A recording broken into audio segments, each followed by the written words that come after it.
സുബ്ഹാനല്ലാഹ്.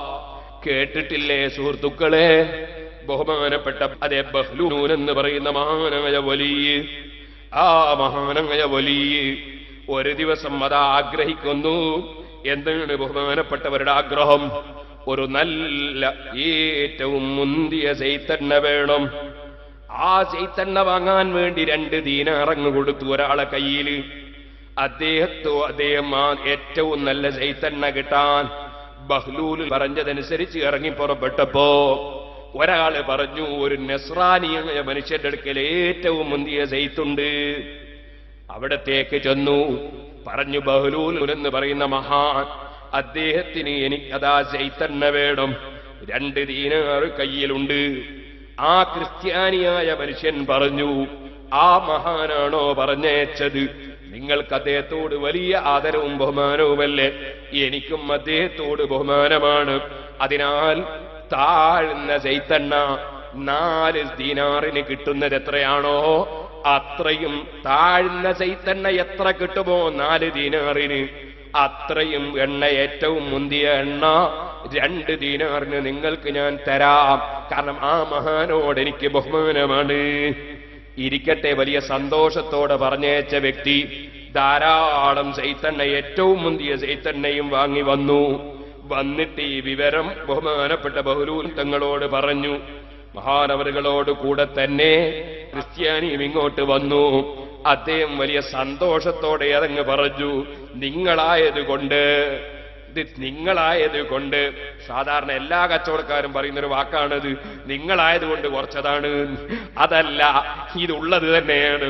നിങ്ങളായതുകൊണ്ട് ഞാൻ ഏറ്റവും താഴ്ന്ന എണ്ണ, 4 ദീനാറിന് കിട്ടുന്ന എണ്ണയുടെ അളവ്, ഏറ്റവും മുന്തിയ എണ്ണ നിങ്ങൾക്ക് 2 ദീനാറിന് കൊടുത്തതാണെന്ന് പറഞ്ഞു. ആ സമയത്ത് ആ മഹാന്റെ മറുപടി കേൾക്കണോ? ആ മഹാന്റെ മറുപടി, മോനെ, നിന്റെ ആവശ്യം നീ നിർവഹിച്ചല്ലോ, എന്നാ എനിക്ക് നിന്നോടൊരു കാര്യം പറയാനുണ്ട്, അത് നീ എനിക്കും വീട്ടിത്തരണം. ഉറപ്പല്ലേ എന്ന് ചോദിച്ചാ ഉറപ്പാണ്. എന്നാ ഒരു കാര്യം പറയാനുണ്ട്, നിന്റെ എണ്ണ തീർത്തു നീ അങ്ങെടുക്കണം, എന്നിട്ട് എന്റെ 2 ദീനാറിങ്ങി മടക്കിത്തരണം. എന്റെ 2 ദീനാറിങ്ങി മടക്കിത്തരണം. നീ തന്ന ദീനാറ് മുഴുവനും തിരിച്ചങ്ങെടുക്കണം. സുബ്ഹാനല്ലാഹ്. നസ്രാനി അന്താളിച്ചു, എന്തേ ഈ മഹാൻ ഇങ്ങനെ പറയാൻ? അപ്പോഴാ പറയുന്നു, എന്തേ വലിമ? പറഞ്ഞു, ഞാൻ അള്ളാന്റെ കലാമായ ഖുർആൻ ഓർത്തുപോയി. ലാ തജിദു ഖൗമൻ യുമിനൂന ബില്ലാഹി വൽ യൗമിൽ ആഖിരി യുവഅദ്ദൂന മൻ ഹാദ്ദല്ലാഹ വറസൂലഹു. അല്ലാഹ് പറഞ്ഞിട്ടുണ്ട്, അള്ളാഹിനോട് എതിർപ്പ് കാണിക്കുന്ന കക്ഷികളോട് ഒരിക്കലും അള്ളാഹുവിലും അന്ത്യനാളിലും വിശ്വസിക്കുന്നവർക്ക് സ്നേഹം കാണൂല. അതുകൊണ്ട് എന്റെ മനസ്സിന്റെ ഉള്ളിൽ, അതെ, എനിക്ക് നീ അങ്ങനെ ഒരു വലിയ ഉപകാരം ചെയ്തു എന്ന് വന്നാൽ, എന്റെ മനസ്സിന്റെ ഉള്ളിൽ ഒരു മനുഷ്യ സ്നേഹത്തിനപ്പുറം അതാ ഒരു കൂടുതൽ സ്നേഹം എന്റെ മനസ്സിൽ വന്നാൽ, അത് പടച്ചവന്റെ അടുക്കൽ ഞാൻ കുടുങ്ങുന്ന ഏർപ്പാടാണ്. അതുകൊണ്ട് 2 ദീനാറിങ്ങ് തിരിച്ചു തന്നേ. നീ വളരെ ആദായത്തിൽ തന്ന് നിന്റെ സൈത്തണ്ണ തിരിച്ചങ്ങെടുത്തോ. സുഹൃത്തുക്കളെ, ഇത് തന്നെയാണ് ചില മഹാന്മാര് പറഞ്ഞത്. എന്തേ പറഞ്ഞത്? ആ മഹാന്മാർക്ക് ഹദിയ കൊടുത്തപ്പോ പറഞ്ഞു, പഴയ കാലത്ത് ഹദിയയായിരുന്നു, ഇപ്പോഴത്തെ കാലത്ത് ഹദിയ അത് കൈക്കൂലിയാണ് കേട്ടോ. എന്തേ പറഞ്ഞതിന്റെ അർത്ഥം? നാട്ടിലെ കാര്യം തീർക്കുന്ന മധ്യസ്ഥന്മാർ, അതുപോലെ തന്നെ നാട്ടിൽ മതത്തിന്റെ തീരുമാനം പറയുന്ന പണ്ഡിതന്മാർ, അതുപോലെ അതാ നേതൃസ്ഥാനത്തേക്ക് ഉയർത്തിക്കൊണ്ടുവരേണ്ട നേതാക്കന്മാർ, അതുപോലെ രാജ്യത്ത് സ്വാധീനമുള്ള ജനങ്ങൾ, അത്തരം ജനങ്ങൾക്ക് ഹദിയ കൊടുക്കുമ്പോ അവരാലോചിക്കണം, ഈ ഹദിയന്റെ പിന്നിൽ എന്തോ ഒരു അനധികൃതമായ കാര്യം നേടാനുണ്ടോ എന്ന് ചിന്തിക്കണം. ദീനിന്റെ സ്ഥാപനങ്ങൾ നടത്തുന്നവർ ചിന്തിക്കണം. അവർക്ക് സ്വന്തത്തിൽ ഒരാളൊരു ഹദിയ കൊടുക്കുമ്പോ ആ ഹദിയ കൊടുക്കുന്നത് കൊണ്ട് അവന്റെ ഉദ്ദേശം സ്ഥാപനത്തിന്റെ എന്തെങ്കിലും ഒരു വിഷയം വരുമ്പോ ആ സ്ഥാപനത്തിന്റെ വിഷയത്തിൽ അതാ മൂപ്പർക്ക് കോൺട്രാക്ട് കൊടുക്കുമ്പോ വലിയ പൈസക്ക് കോൺട്രാക്ട് കിട്ടാനാണോ, അതുപോലെ തന്നെ ഫീസ് കൂടുതൽ അതാ കുറക്കാനാണോ? ഈ ഹദിയ സ്വന്തത്തിൽ തരുന്ന ഹദിയ സ്ഥാപനത്തിന് കോട്ടം വരുത്താൻ തരുന്ന ഹദിയയാണോ? അതുകൊണ്ട് തന്നെ അതാ പള്ളിയുടെ കമ്മിറ്റി പ്രസിഡന്റുമാർ, മദ്രസ സെക്രട്ടറിമാർ, എന്നെപ്പോലെ സ്ഥാപനങ്ങൾ നടത്തുന്നവർ, കോൺട്രാക്ടർമാരുടെ ഹദിയ, എഞ്ചിനീയർമാരുടെ ഹദിയ, അത്തരത്തിലുള്ളവരുടെ ഹദിയ വാങ്ങുമ്പോ, അതുപോലെ തന്നെ അവരിൽ നിന്ന് അവർക്ക് വാടകയ്ക്ക് കൊടുക്കുന്നവരെ ഹദിയ, അത്തരത്തിലുള്ളവരുടെ ഹദിയ വാങ്ങുമ്പോ പടച്ചവനെ വല്ലാതെ ഭയപ്പെടേണ്ടതുണ്ട്. അത് അനധികൃതമായി ദീനിന്റെ വല്ല കാശും കയ്യിലേക്ക് കിട്ടാൻ വേണ്ടി, കൂടുതൽ ബില്ലിട്ട് കിട്ടാൻ വേണ്ടി കൊടുക്കുന്നതാണോ എന്ന് സംശയിക്കേണ്ടതുണ്ട്. അതാണ് പല ഇമാം ബുഖാരി തന്നെ റിപ്പോർട്ട് ചെയ്ത ഹദീസിൽ പണ്ട് കാലത്തൊക്കെ ഹദിയായിരുന്നു, ഇപ്പോൾ പലപ്പോഴും അത് കൈക്കൂലിയാണെന്ന് പറഞ്ഞത്. സുഹൃത്തുക്കളെ, പടച്ചറപ്പിനെ ഭയപ്പെടാതെ ഒരു വിഷയവും ചിന്തിച്ചുകൂടെ ചെയ്തുകൂടാ. ഞാനൊരിക്കൽ വല്ലാതെ വേദനിച്ചു പോയൊരു ദിവസമുണ്ട്. എന്തേ കാരണം? നമ്മുടെ നാദാപുരം ദാറുൽ ഹുദയുണ്ടല്ലോ, ആ ദാറുൽ ഹുദ സ്ഥാപനം അത് നമ്മുടെ CD-യിലൊക്കെ കാണിക്കുന്നുണ്ട്. ഇംഗ്ലീഷ് മീഡിയം സ്കൂൾ, ചാലപ്പുറത്തുള്ള 2000-ഓളം കുട്ടികൾ പഠിക്കുന്ന സ്കൂളും, അതുപോലെ തന്നെ അവിടെ സയൻസ് കോളേജും, അതുപോലെ +2 ഒക്കെ നമ്മൾ നടത്തുന്നുണ്ടല്ലോ. അതൊക്കെ നമ്മുടെ CD-കളിൽ അറബിയിലും മലയാളത്തിലും ഇംഗ്ലീഷിലുമുള്ള ഡോക്യുമെന്ററിയിലും CD-കളിലും അതുണ്ട്. അതിൽ വ്യക്തമായി കുട്ടികളെ കാണിച്ച് ഇത് ഇംഗ്ലീഷ് മീഡിയം സ്കൂളിലെ കുട്ടികളാണെന്ന് പറയുന്നുണ്ട്.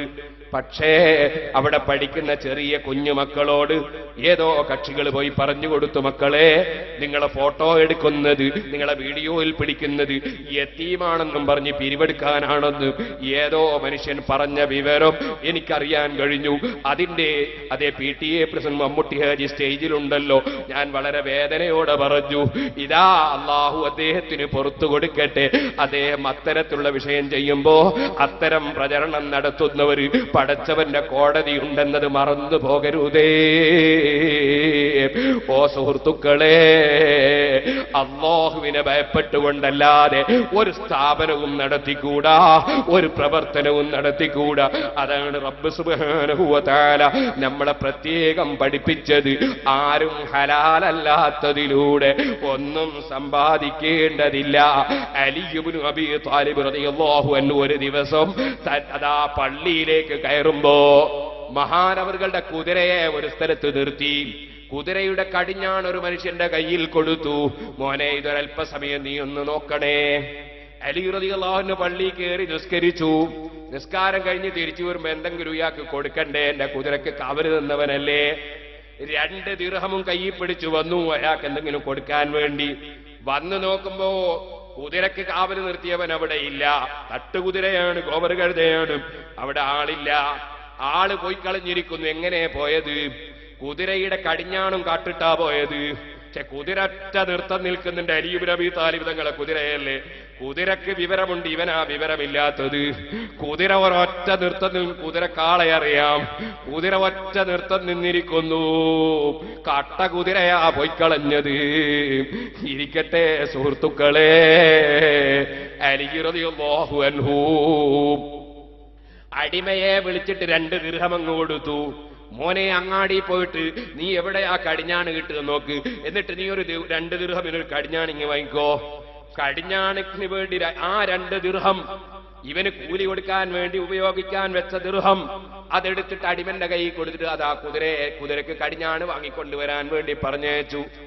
അടിമ വല്ല ചന്തേ ചെന്ന് നോക്കുമ്പോ അലി റളിയല്ലാഹു അൻഹുവിന്റെ അതേ കടിഞ്ഞാണ് കള്ളൻ അവിടുന്ന് വിൽക്കാൻ വെച്ചിരിക്കുകയാണ്.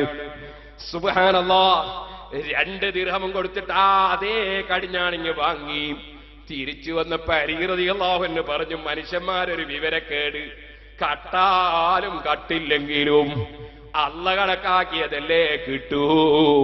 അവന് ഹലാലായ നിലക്ക് തന്നെ ആ 2 ദിർഹം ഞാൻ കൊടുക്കാൻ തീരുമാനിച്ചതാണ്. പിന്നെ എന്തിനാണ് ഇവൻ കടിഞ്ഞാണ് കട്ടിട്ട 2 ദിനം കയ്യിലാക്കിയതെന്ന് എനിക്കറിയുന്നില്ല. അല്ല ഖദറാക്കിയത് കിട്ടാതിരിക്കൂല. ഖദറാക്കാത്തത് കിട്ടാൻ ലോകത്തൊരു വകുപ്പുമില്ല. ഇത് ഈമാൻ കാര്യത്തിൽ 6ാമത്തതാണ് മുസ്ലിമേ. അത് വിശ്വസിച്ചവനാണോ പണ്ഡിതൻ, അത് വിശ്വസിച്ചവനാണോ പ്രവർത്തകൻ, എങ്കിൽ ഹലാലല്ലാത്തതൊന്നും വേണ്ട. ഈമാൻ കാര്യമില്ലാത്തവൻ പിന്നെ സ്ഥാപനം നടത്തണോ, പള്ളി നടത്തണോ, ദീനീ പ്രവർത്തനം നടത്തണോ? ഇരിക്കട്ടെ സുഹൃത്തുക്കളെ, അല്ലാഹു എല്ലാവരെയും നന്നാക്കട്ടെ. എന്റെ കുട്ടികളെ നിങ്ങളോട് പറയാനുള്ളത്, എന്റെ ഉമ്മമാരെ നിങ്ങളോട് പറയാനുള്ളത്, എന്റെ ചെറുപ്പക്കാരെ നിങ്ങളോട് പറയാനുള്ളത്, അല്ലാഹുവിന്റെ ഈ വാക്ക് വല്ലാത്ത ഗൗരവമുള്ള വാക്കാണ്. വഇൻ കുല്ലുൽ ലമ്മാ ജമീഉൽ ലദൈനാ മുഹ്ളറൂൻ. എല്ലാവരും നമ്മളടുക്കൽ ഹാജരാക്കപ്പെടുന്നവരാണ് കേട്ടോ. അതുകൊണ്ട് തന്നെ ഉമ്മമാരെ, നിങ്ങളെ മക്കളെ നിങ്ങൾ നന്നായി ശ്രദ്ധിക്കണം. എന്റെ മക്കളെ, ചെറിയ കുട്ടികളെ, നിങ്ങൾ ഒരിക്കലും ലഹരിയുടെ പിന്നാലെ പോകരുത് കേട്ടോ. അല്ലാഹു തആല നിങ്ങൾക്ക് തന്ന മൊബൈൽ ഫോൺ ഉണ്ടല്ലോ, ആ മൊബൈൽ ഫോണിൽ നിങ്ങളെ വഴിതെറ്റിക്കുന്ന ഒരുപാട് വിഷയങ്ങളുണ്ട്. അതിലേക്കൊന്നും നിങ്ങൾ കടന്നു പോകരുതേ മക്കളെ. ഇതുപോലെ ഇന്റർനെറ്റ് തുറന്നാൽ, ഇപ്പോൾ എന്റെ ഈ പ്രസംഗം അമേരിക്കയിൽ വെച്ച് കേൾക്കുന്നവരുണ്ട്, ജപ്പാനിലും അതുപോലെ റഷ്യയിലും അതുപോലെ മലേഷ്യയിലും വെച്ച് കേൾക്കുന്നവരുണ്ടാകും. കാരണം ഇന്റർനെറ്റിൽ ഈ പ്രസംഗം കൊടുക്കുന്നുണ്ട്. അത് അല്ലാഹു തആല തന്ന ഒരു ഇന്നത്തെ സംവിധാനമാണ്. പക്ഷേ ഞാനൊരു കാര്യം പറയട്ടെ, ഇതേ നെറ്റിൽ തന്നെ കടന്നാൽ മനുഷ്യനെ വഴിപിഴപ്പിക്കുന്ന, തെറ്റിലേക്ക് നയിക്കുന്ന ഒരുപാട് വിഷയങ്ങൾ നെറ്റിലുണ്ട്. എന്റെ മുസ്ലിം കുട്ടികളെ, നിങ്ങൾ വഴിതെറ്റുന്ന വഴിയിലേക്ക് കടന്നു പോകരുതേ. നെറ്റിലൂടെ നിങ്ങൾ ഹറാമിലേക്ക് കടക്കല്ലേ, ഒരു പെണ്ണിന്റെ ചിത്രം നോക്കല്ലേ, അതുപോലെ അതാ നിങ്ങളെ തെറ്റിന്റെ വഴിയിലേക്ക് കൊണ്ടുപോകുന്ന ഒന്നിലേക്കും നിങ്ങൾ പോകല്ലേ മക്കളെ. ഈ അടുത്തന്നെ ഒരു ചെറുപ്പക്കാരൻ വിളിച്ചിട്ട് പറയുകയാണ്, ഞാനിതാ പഠിക്കുന്ന കാലത്തൊരു പെണ്ണുമായി ബന്ധപ്പെട്ടു പോയി. ആ പെണ്ണിന്റെ കുടുംബം എന്നെ അതാ ഭർത്താവായി ലഭിക്കുമെന്ന് അവളും കുടുംബവും ചിന്തിച്ചു പോയി. സുബ്ഹാനല്ലാഹ്, ദീനീ ബോധം തീരെ ഇല്ലാത്ത പെണ്ണ്. ഇപ്പോൾ അവളെ നന്നാക്കിയെടുക്കാൻ കഴിയുമെന്ന് തോന്നുന്നില്ല. ഞാനാണെങ്കിലോ എന്റെ കുട്ടിക്കാലത്തിന്റെ ദൗർബല്യത്തിൽ പെട്ടുപോയി. ഞാനിനി എന്ത് ചെയ്യണം ഉസ്താദേ? ഞാൻ അന്ന് വന്ന തെറ്റ് ഖേദിച്ച് മടങ്ങുന്നു. പക്ഷേ അവളെ കുടുംബം എന്നെ വിടുന്ന മട്ടില്ല എന്ന് പറഞ്ഞൊരു ചെറുപ്പക്കാരൻ ഈ അടുത്തെന്നെ വിളിച്ചു. പറയട്ടെ, അപ്പുറവും ഇപ്പുറവും ചിന്തിക്കാതെ, സ്വന്തം ബാപ്പാന്റെ പൊരുത്തം നോക്കാതെ, സ്വന്തം ഉമ്മാന്റെ പൊരുത്തം നോക്കാതെ, സമൂഹത്തിന്റെ ചിന്ത നോക്കാതെ, ചെറുപ്പക്കാരെ, കാണുന്ന പെണ്ണിലേക്ക് ലയിച്ച് നിങ്ങൾ ജീവിച്ചാൽ, പെൺകുട്ടികളെ, നിങ്ങൾ കാണുന്ന പുരുഷന്മാർക്ക് നിങ്ങളെ ടെലിഫോൺ നമ്പർ കൈമാറിയാൽ, അങ്ങനെ നിങ്ങൾ തമ്മിലതാ അനുരാഗം വന്നാൽ, പറയട്ടെ, തൽക്കാലം നിങ്ങൾക്കതിന്റെ ഭവിഷ്യത്ത് മനസ്സിലാകൂല. പക്ഷേ അല്പം കഴിയുമ്പോഴാ മനസ്സിലാവുക. ഞാനതിന്റെ വിവാഹത്തെക്കുറിച്ചുള്ള പ്രസംഗത്തിൽ വിശദമായി പറഞ്ഞിട്ടുണ്ട്. ബാപ്പ പൊരുത്തപ്പെടാത്ത ബന്ധം, ഉമ്മ പൊരുത്തപ്പെടാത്ത ബന്ധം, തറവാട്ടിനോട് യോജിക്കാത്ത ബന്ധം, നാട്ടുകാരംഗീകരിക്കാത്ത ബന്ധം, അതിന് നീ തുനിയുമ്പോ നിനക്ക് മരിക്കുന്നവരെ പിന്നെ കുടുംബത്തിന് സമാധാനമില്ല. നിന്റെ ഉപ്പാക്ക് മനസ്സമാധാനമില്ല, നിന്റെ ഉമ്മാക്ക് മനസ്സമാധാനമില്ല. സുബ്ഹാനല്ലാഹ്, ഇന്നലെയും മിനിഞ്ഞാന്നുമൊക്കെ എത്ര ആളുകളാണ് എന്റെ പെൺകുട്ടി ഏതോ ഒരു മനുഷ്യനും ഈ ബന്ധത്തിലായി പോയി, ഒന്ന് രക്ഷപ്പെടാൻ പ്രാർത്ഥിക്കണമെന്ന് പറയുന്നത്. വേദനയോടെ പറയട്ടെ, ആ ബാപ്പാന്റെ മനസ്സിന്റെ വിഷമം എത്രയാണ്, ഉമ്മാന്റെ മനസ്സിന്റെ വിഷമം എത്രയാണ്. സുബ്ഹാനല്ലാഹ്, കല്യാണം എന്ന് പറയുന്നത്, മകളുടെ വിവാഹം, മകന്റെ വിവാഹം, അത് ഏറ്റവും സന്തോഷിക്കേണ്ട ഒരു ദിവസമല്ലേ? പക്ഷെ അത് ഏറ്റവും ദുഃഖിക്കേണ്ട ദിവസമായി, ഏറ്റവും ടെൻഷനുള്ള ദിവസമായി, അങ്ങനെ മരണം വരെ ആ ടെൻഷൻ മനസ്സിന് നീങ്ങാത്തതായി അതപ്പതിച്ചു പോകുന്ന രംഗം നമ്മൾ. അതുകൊണ്ട് ഓ കുട്ടികളെ, ഒരിക്കലും തന്നെ നിങ്ങൾ ഹറാമിലേക്ക് ചിന്തിക്കരുത് കേട്ടോ, അന്യപെണ്ണിലേക്ക് നോക്കരുത് കേട്ടോ, ചിത്രം നോക്കി രസിക്കരുത് കേട്ടോ. അള്ളാഹ് വിരോധിച്ച ഒന്നിലേക്കും കടക്കണ്ട, അതിലൊന്നും ഒരു ഗുണവും ഇല്ല. നമുക്ക് കുടുംബജീവിതം, സന്തോഷകരമായ ജീവിതമൊക്കെ തരാൻ അല്ലാഹുവിങ്കലുണ്ട്. നിങ്ങളെ വഴിപിഴപ്പിക്കുന്ന കൂട്ടുകാരുണ്ടെങ്കിൽ ആ കൂട്ടുകാരെ നിങ്ങൾ വഴിപ്പെടരുതേ. അൽഅഖില്ലാഹു യൗമൈദിൻ ബഅദുഹും ലിബഅദിൻ അദുവ്വ് ഇല്ലൽ മുത്തഖീൻ. അല്ലാഹ് പറഞ്ഞില്ലേ, സുഹൃത്തുക്കളൊക്കെ പരസ്പരം ശത്രുവാകുന്നൊരു ദിവസമുണ്ട്, സുഹൃത്തുക്കള് ശത്രുക്കളാകുന്നൊരു ദിവസമുണ്ട്. എല്ലാ സുഹൃത്തുക്കളും അന്ന് ശത്രുക്കളാണ്.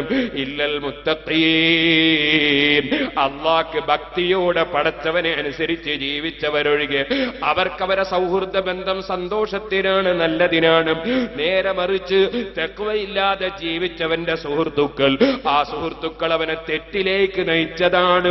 ഒരിക്കലും തന്നെ കഞ്ചാവ് വലിക്കാത്ത കുട്ടിയെ, ഒരിക്കലും കള്ളു കുടിക്കാത്ത കുട്ടിയെ മദ്യത്തിലേക്ക് കൊണ്ടുപോകാൻ വേണ്ടി ശ്രമിക്കുന്ന ശത്രുക്കളില്ലേ, ആ കുട്ടിയുടെ ഏറ്റവും വലിയ ശത്രുവല്ലേ അത്? അവന്റെ ആഖിറം നഷ്ടപ്പെടുത്തുന്നവനല്ലേ അത്? ചോദിക്കട്ടെ, മദ്യമെന്ന് പറയുന്ന വിപത്ത്, അതേ സുബ്ഹാനല്ലാഹ്, അതിനേക്കാൾ വലിയൊരു വിപത്ത് പറയേണ്ടതുണ്ടോ? സുബ്ഹാനല്ലാഹ്, സർവ്വ അങ്ങാടികളിലും സർവ്വ സ്ഥലങ്ങളിലും മദ്യപാനം വർദ്ധിച്ചില്ലേ? കല്യാണ വീട്ടിൽ പോലും മദ്യം വിളമ്പണമെന്ന ചിന്തയിലേക്ക് മനുഷ്യന്മാര് പലരും എത്തിയില്ലേ? പ്ലെയിനിൽ പറക്കുന്ന സമയത്ത് പോലും അതാ കള്ളു കുടിക്കാൻ ഒരുങ്ങുന്നവരില്ലേ? ചോദിക്കട്ടെ, കരളിന് രോഗം അതിൻ്റെതായ ഫലമല്ലേ? കരളിന്റെ രോഗം സമ്മാനിക്കുന്ന, ക്യാൻസർ രോഗം സമ്മാനിക്കുന്ന, ശരീരം നശിച്ചു പോകുന്ന, ബുദ്ധി നശിച്ചു പോകുന്ന ഇത്ര വലിയ വിപത്തുള്ളൊരു സാധനം വേറെയുണ്ടോ? ചോദിക്കട്ടെ, മനുഷ്യന്റെ ബുദ്ധിയുടെ പവർ എത്രയാണ്? ബുദ്ധിക്കല്ലേ ഏറ്റവും വലിയ പവർ? ചോദിക്കട്ടെ, ഒരു രാജ്യത്തിന്റെ പ്രധാനമന്ത്രിയോ രാഷ്ട്രപതിയോ അതേ അദ്ദേഹത്തിന്റെ ബുദ്ധി അങ്ങ് നീങ്ങിപ്പോയാൽ പിന്നെ പ്രധാനമന്ത്രിയാകാൻ പറ്റുമോ? രാഷ്ട്രപതിയാകാൻ പറ്റുമോ? ഒരു മിനിറ്റ് പറ്റുമോ? സുപ്രീം കോടതിയിലെ ജഡ്ജിയുടെ ബുദ്ധി നീങ്ങിയാൽ പിന്നെ ജഡ്ജിയാകാൻ പറ്റുമോ? അപ്പൊ ബുദ്ധിയല്ലേ ഏറ്റവും മുന്തിയ വസ്തു. ആ ബുദ്ധി നീക്കിക്കളയുന്ന കള്ളിലേക്ക് മനുഷ്യരെങ്ങനെ പോകുന്നു? ലഹരിയിലേക്ക് മനുഷ്യരെങ്ങനെ പോകുന്നു? ഒന്നുകൂടി ചോദിക്കട്ടെ, ലഹരി നജസല്ലേ? കാട്ടത്തെക്കാൾ വലിയ നജസല്ലേ? അറിയില്ലേ നിങ്ങൾക്ക്? കാട്ടിച്ച ഒരു മനുഷ്യൻ ഒരൽപ്പം ക്ലീനക്സ് എടുത്ത്, ടിഷ്യൂ എടുത്ത് അതുകൊണ്ടങ്ങ് തുടച്ചാൽ അവന് നിസ്കരിക്കാൻ വകുപ്പില്ലേ? അത് എങ്ങനെ തുടക്കണമെന്ന് നിങ്ങൾക്കറിയാമല്ലോ. ചുരുങ്ങിയത് 3 തുടക്കൽ തുടക്കണം. അത് ആദ്യത്തെ തുടക്കൽ കൊണ്ടോ അല്ലെങ്കിൽ കുറെ തുടക്കൽ കൊണ്ടോ നജസിന്റെ തടി പൂർണ്ണമായി നീങ്ങിയതിന് ശേഷം പിന്നെയും 2 തുടക്കൽ വേണം. അങ്ങനെ 3 തുടക്കൽ ഏറ്റവും ചുരുങ്ങിയത് വേണം. അതുപോലെ തന്നെ ആ ടിഷ്യൂ വെക്കുന്ന സമയത്ത് നജസില്ലാത്ത സ്ഥലത്ത് വെച്ചുകൊണ്ടത് തുടക്കാൻ ശ്രമിക്കണം. അതുപോലെ തന്നെ ആ നജസ് ശരീരത്തിൽ നിന്ന് പുറപ്പെടുന്ന മലദ്വാരമല്ലാത്ത മറ്റ് സ്ഥലത്തേക്ക് വ്യാപിക്കാത്തതായിരിക്കണം. അങ്ങനെ ചില നിബന്ധനകളൊക്കെ അതിനുണ്ട്. എന്നാലും ടിഷ്യൂ കൊണ്ട് തുടച്ചാൽ നിസ്കരിക്കാമല്ലോ, കല്ലുകൊണ്ട് തുടച്ചാൽ നിസ്കരിക്കാമല്ലോ, ഇതുപോലെ തന്നെ മൂത്രവും തുടച്ചാൽ നിസ്കരിക്കാമല്ലോ. എന്നാൽ സുഹൃത്തേ, ഒരിറ്റ് കള്ള് നിന്റെ ശരീരത്തിൽ, ഒരിറ്റ് വിസ്കി, ഒരിറ്റ് ബ്രാൻഡി, ഒരിറ്റ് ലഹരിയുള്ള വസ്തു നിന്റെ ശരീരത്തിൽ തൊട്ടുപോയിട്ട് 1000 പ്രാവശ്യം ടിഷ്യൂ കൊണ്ട് തുടച്ചാൽ നിസ്കരിക്കാൻ പറ്റുമോ? പറ്റൂല. കാരണം അത്ര ഗൗരവമുള്ള നജസാണത്. കാട്ടത്തേക്കാൾ ഗൗരവമുള്ള നജസാണത്.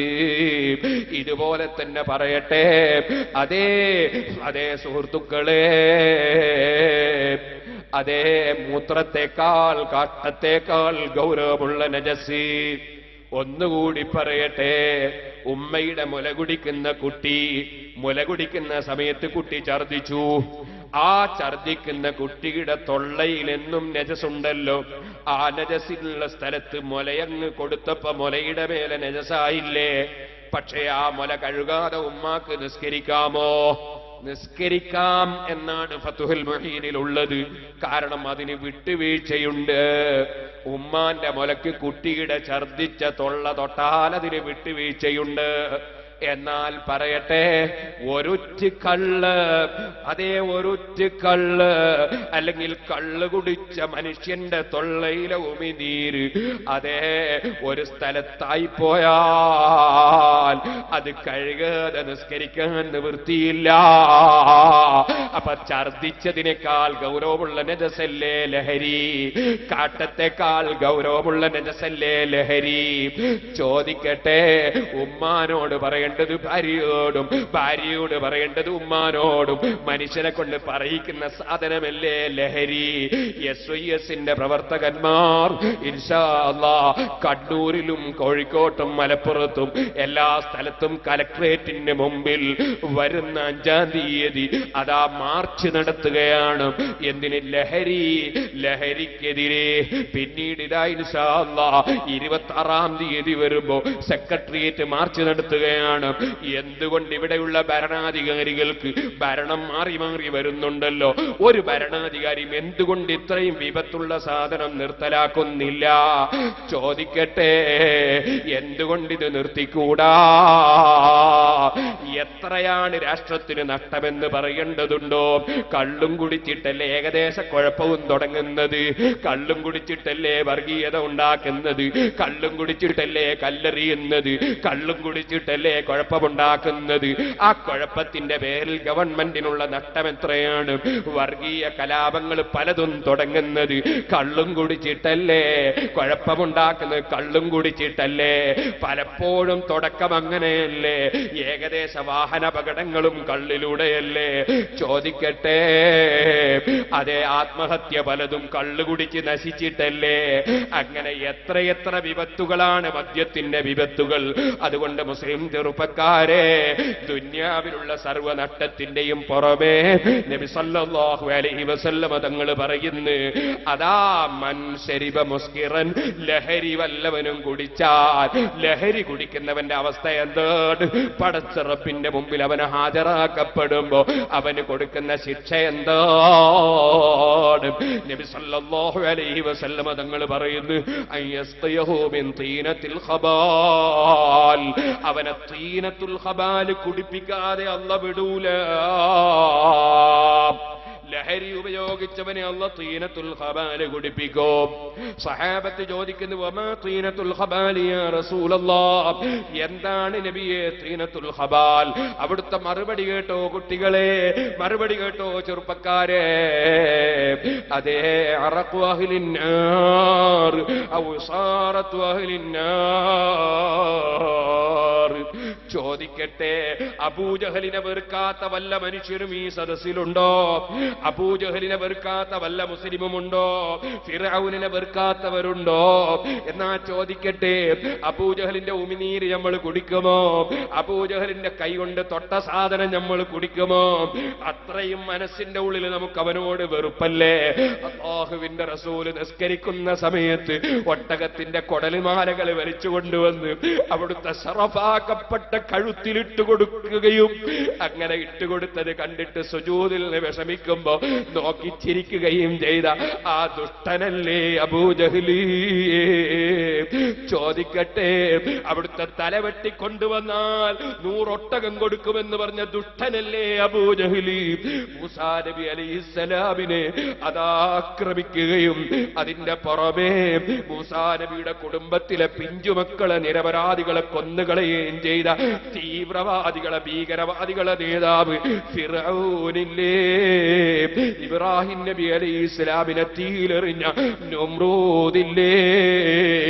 ചോദിക്കട്ടെ, അവന്റെ ശരീരത്തിൽ നിന്നുള്ള വിയർപ്പ് നമ്മൾ നക്കാൻ നിൽക്കുവോ?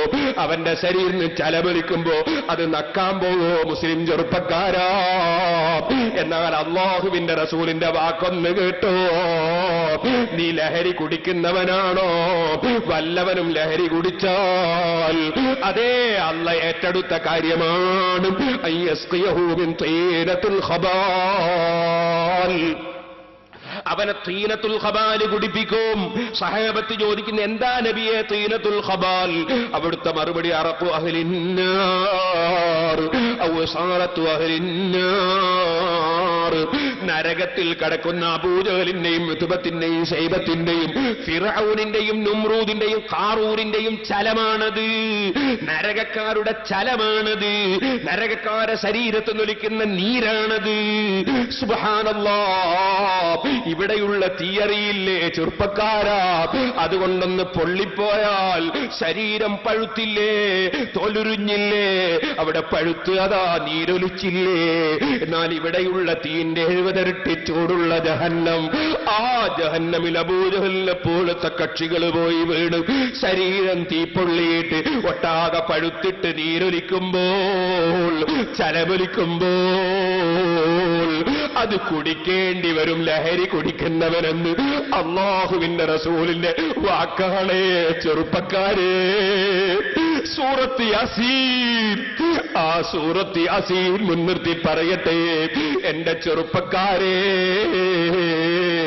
എന്റെ ചെറുപ്പത്തിലൊന്നും ഒരൊറ്റ മുസ്ലിമും ലഹരി ഉപയോഗിക്കുന്നവരില്ലായിരുന്നു. ഇപ്പോൾ എത്രയെത്ര സംഭവങ്ങളാ കേൾക്കുന്നത്. അല്ലാഹുവേ, ഈ ഉമ്മത്തുകളിൽപ്പെട്ട ഞങ്ങളെ ചെറുപ്പക്കാർ അറിവില്ലായ്മയുടെ പേരിൽ, ബോധക്കുറവിന്റെ പേരിൽ തെറ്റുകളിൽ അകപ്പെട്ടുപോയെങ്കിൽ അവർക്കും ഞങ്ങൾക്കും മാപ്പാക്കണം റഹ്മാനേ. ഞങ്ങളെ ഏടുകളിൽ നിന്ന് മായ്ച്ചു കളയണം റഹ്മാനേ.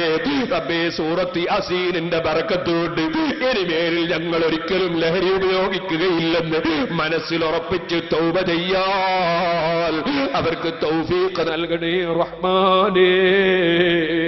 ഞങ്ങളെ ചെറുപ്പക്കാർ, അവരാലിമീങ്ങളെ പ്രിയം വെക്കുന്നവർ, ഇൽമിന്റെ മജ്ലിസിലേക്ക് വരുന്നവർ, ഉസ്താദുമാരെ ആദരിക്കുന്നവർ, തങ്ങന്മാരെ ബഹുമാനിക്കുന്നവർ, ആലിമീങ്ങളെ ഗ്രൂപ്പ് തിരിച്ച് ചീത്ത പറയാൻ പോകാത്തവർ, അവര് നിന്നെ ഭയപ്പെട്ട ചെറുപ്പക്കാർ, അവരെ ദുർബല നിമിഷങ്ങളിൽ വല്ല തെറ്റും വന്നെങ്കിൽ അവർക്കും ഞങ്ങൾക്കുമൊക്കെ നീ മാപ്പാക്കണേ റഹ്മാനേ. നീ ശിക്ഷിക്കരുത് റഹ്മാനേ. ഓ സഹോദരന്മാരെ, സഹോദരിമാരെ, സ്ത്രീകളോടും പറയട്ടെ, എന്തൊരച്ചടക്കമുള്ള സമൂഹമായിരുന്നു നമ്മുടെ നാട്ടിലെ സ്ത്രീകൾ പഴയ കാലത്ത്. സുബ്ഹാനല്ലാഹ്, പുറത്തിറങ്ങുമ്പോൾ നന്നായി ഒന്ന് പുതച്ചു, പിന്നെ ഒരു കൊടയുമെടുത്ത് പോകുന്ന കാലം ഞാൻ ഓർമ്മിക്കുകയാണ്. സുബ്ഹാനല്ലാഹ്, ഇപ്പോഴുമില്ലേ പാറക്കടയിനപ്പുറം ചെറ്റക്കണ്ടി എന്നൊരു പ്രദേശം ഞാൻ മനസ്സിലാക്കുന്നു. തോട്ടിലിറങ്ങിയിട്ട് കുളിക്കുന്ന പ്രായം ചെന്ന ഉമ്മമാർ മറ്റൊരു പുരുഷന്റെയും ദൃഷ്ടിയിൽ പെടാതിരിക്കാൻ ആ തോട്ടിൽ ചെറ്റ കെട്ടിയിട്ട് കുളിച്ചതിന്റെ പേരിലാകണം അവിടെ ചെറ്റക്കണ്ടി എന്ന പേര് വന്നതെന്ന് ഞാൻ മനസ്സിലാക്കുന്നു. ഇരിക്കട്ടെ, ഞാൻ പറഞ്ഞു വന്നത്, അത്രയും പ്രത്യേകം ശ്രദ്ധിച്ചിരുന്ന സ്ത്രീകൾ സുബ്ഹാനല്ലാഹ് എയർപോർട്ടിലേക്ക് പോയിട്ട് കാണുന്ന പുരുഷന്മാരെ, അതാ അന്യപുരുഷന്മാരെ മുന്നിൽ, അന്യപുരുഷന്മാരോട് ഉന്തും തിരക്കും കൂട്ടുന്നതിലൊരു പ്രശ്നവുമില്ലല്ലോ. ഷോപ്പിങ്ങിന് പോയിട്ട് എവിടെയും ഉന്തും തിരക്കും കൂട്ടുന്നതിന് പ്രശ്നമില്ലല്ലോ. അതുപോലെ തന്നെ ചന്തയിലും ടൂറിനും പോയിട്ട് ഏത് സ്ഥലത്തും സുബ്ഹാനല്ലാഹ് തൊട്ടിൽ പോലും കയറിയിട്ട് മേലെ കൂടി തൊട്ടിലിങ്ങനെ കറങ്ങുന്ന സമയത്തും അതിൽ നിന്ന് പൊട്ടിച്ചിരിക്കുന്ന യുവതികളില്ലേ. വഖർന ഫീ ബുയൂതികുന്ന വലാ തബറജ്ന തബറുജൽ ജാഹിലിയ്യത്തിൽ ഊലാ വഖിംന സ്വലാ. വീട്ടിലടങ്ങി ഒതുങ്ങി നിസ്കരിക്കണമെന്ന് വരെ ഖുർആൻ അവരോട് പറയുമ്പോൾ നിസ്കാരത്തിന് പോലും നിങ്ങളൊരു പള്ളിയിലും പോകണ്ട, നിങ്ങളൊരു ഈദ്ഗാഹിലേക്കും പോകണ്ട, ഒരു സ്ഥലത്തേക്കും പോകണ്ട, നിങ്ങൾ പള്ളിയിൽ വെച്ച് നിസ്കരിക്കാനും പോകണ്ട, നിസ്കാരത്തിന് പോലും പുറത്തു പോകണ്ടെന്ന് ഖുർആനും ഹദീസും പഠിപ്പിക്കുമ്പോ ചോദിക്കട്ടെ, ചന്തയിൽ പോയി തൊട്ടിലിൽ കയറുന്നവരും അതുപോലെ പെണ്ണിന്റെ ശരീരം പൂർണ്ണമായി മറക്കാതെ ഏത് തോന്നിവാസത്തിന് ഇറങ്ങുന്നവരുമായി, അതേ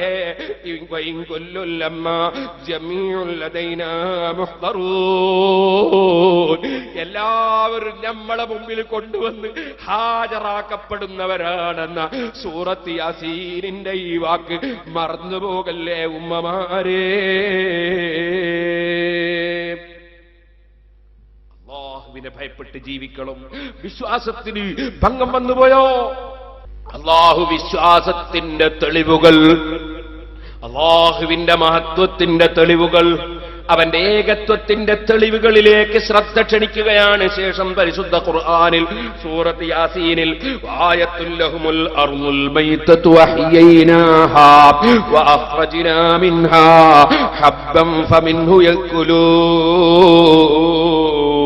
يشكرون وجعلنا فيها جنات من نخيل وأعناب وفجرنا فيها من العيون ليأكلوا من ثمره وما عملته أيديهم أفلا يشكرون.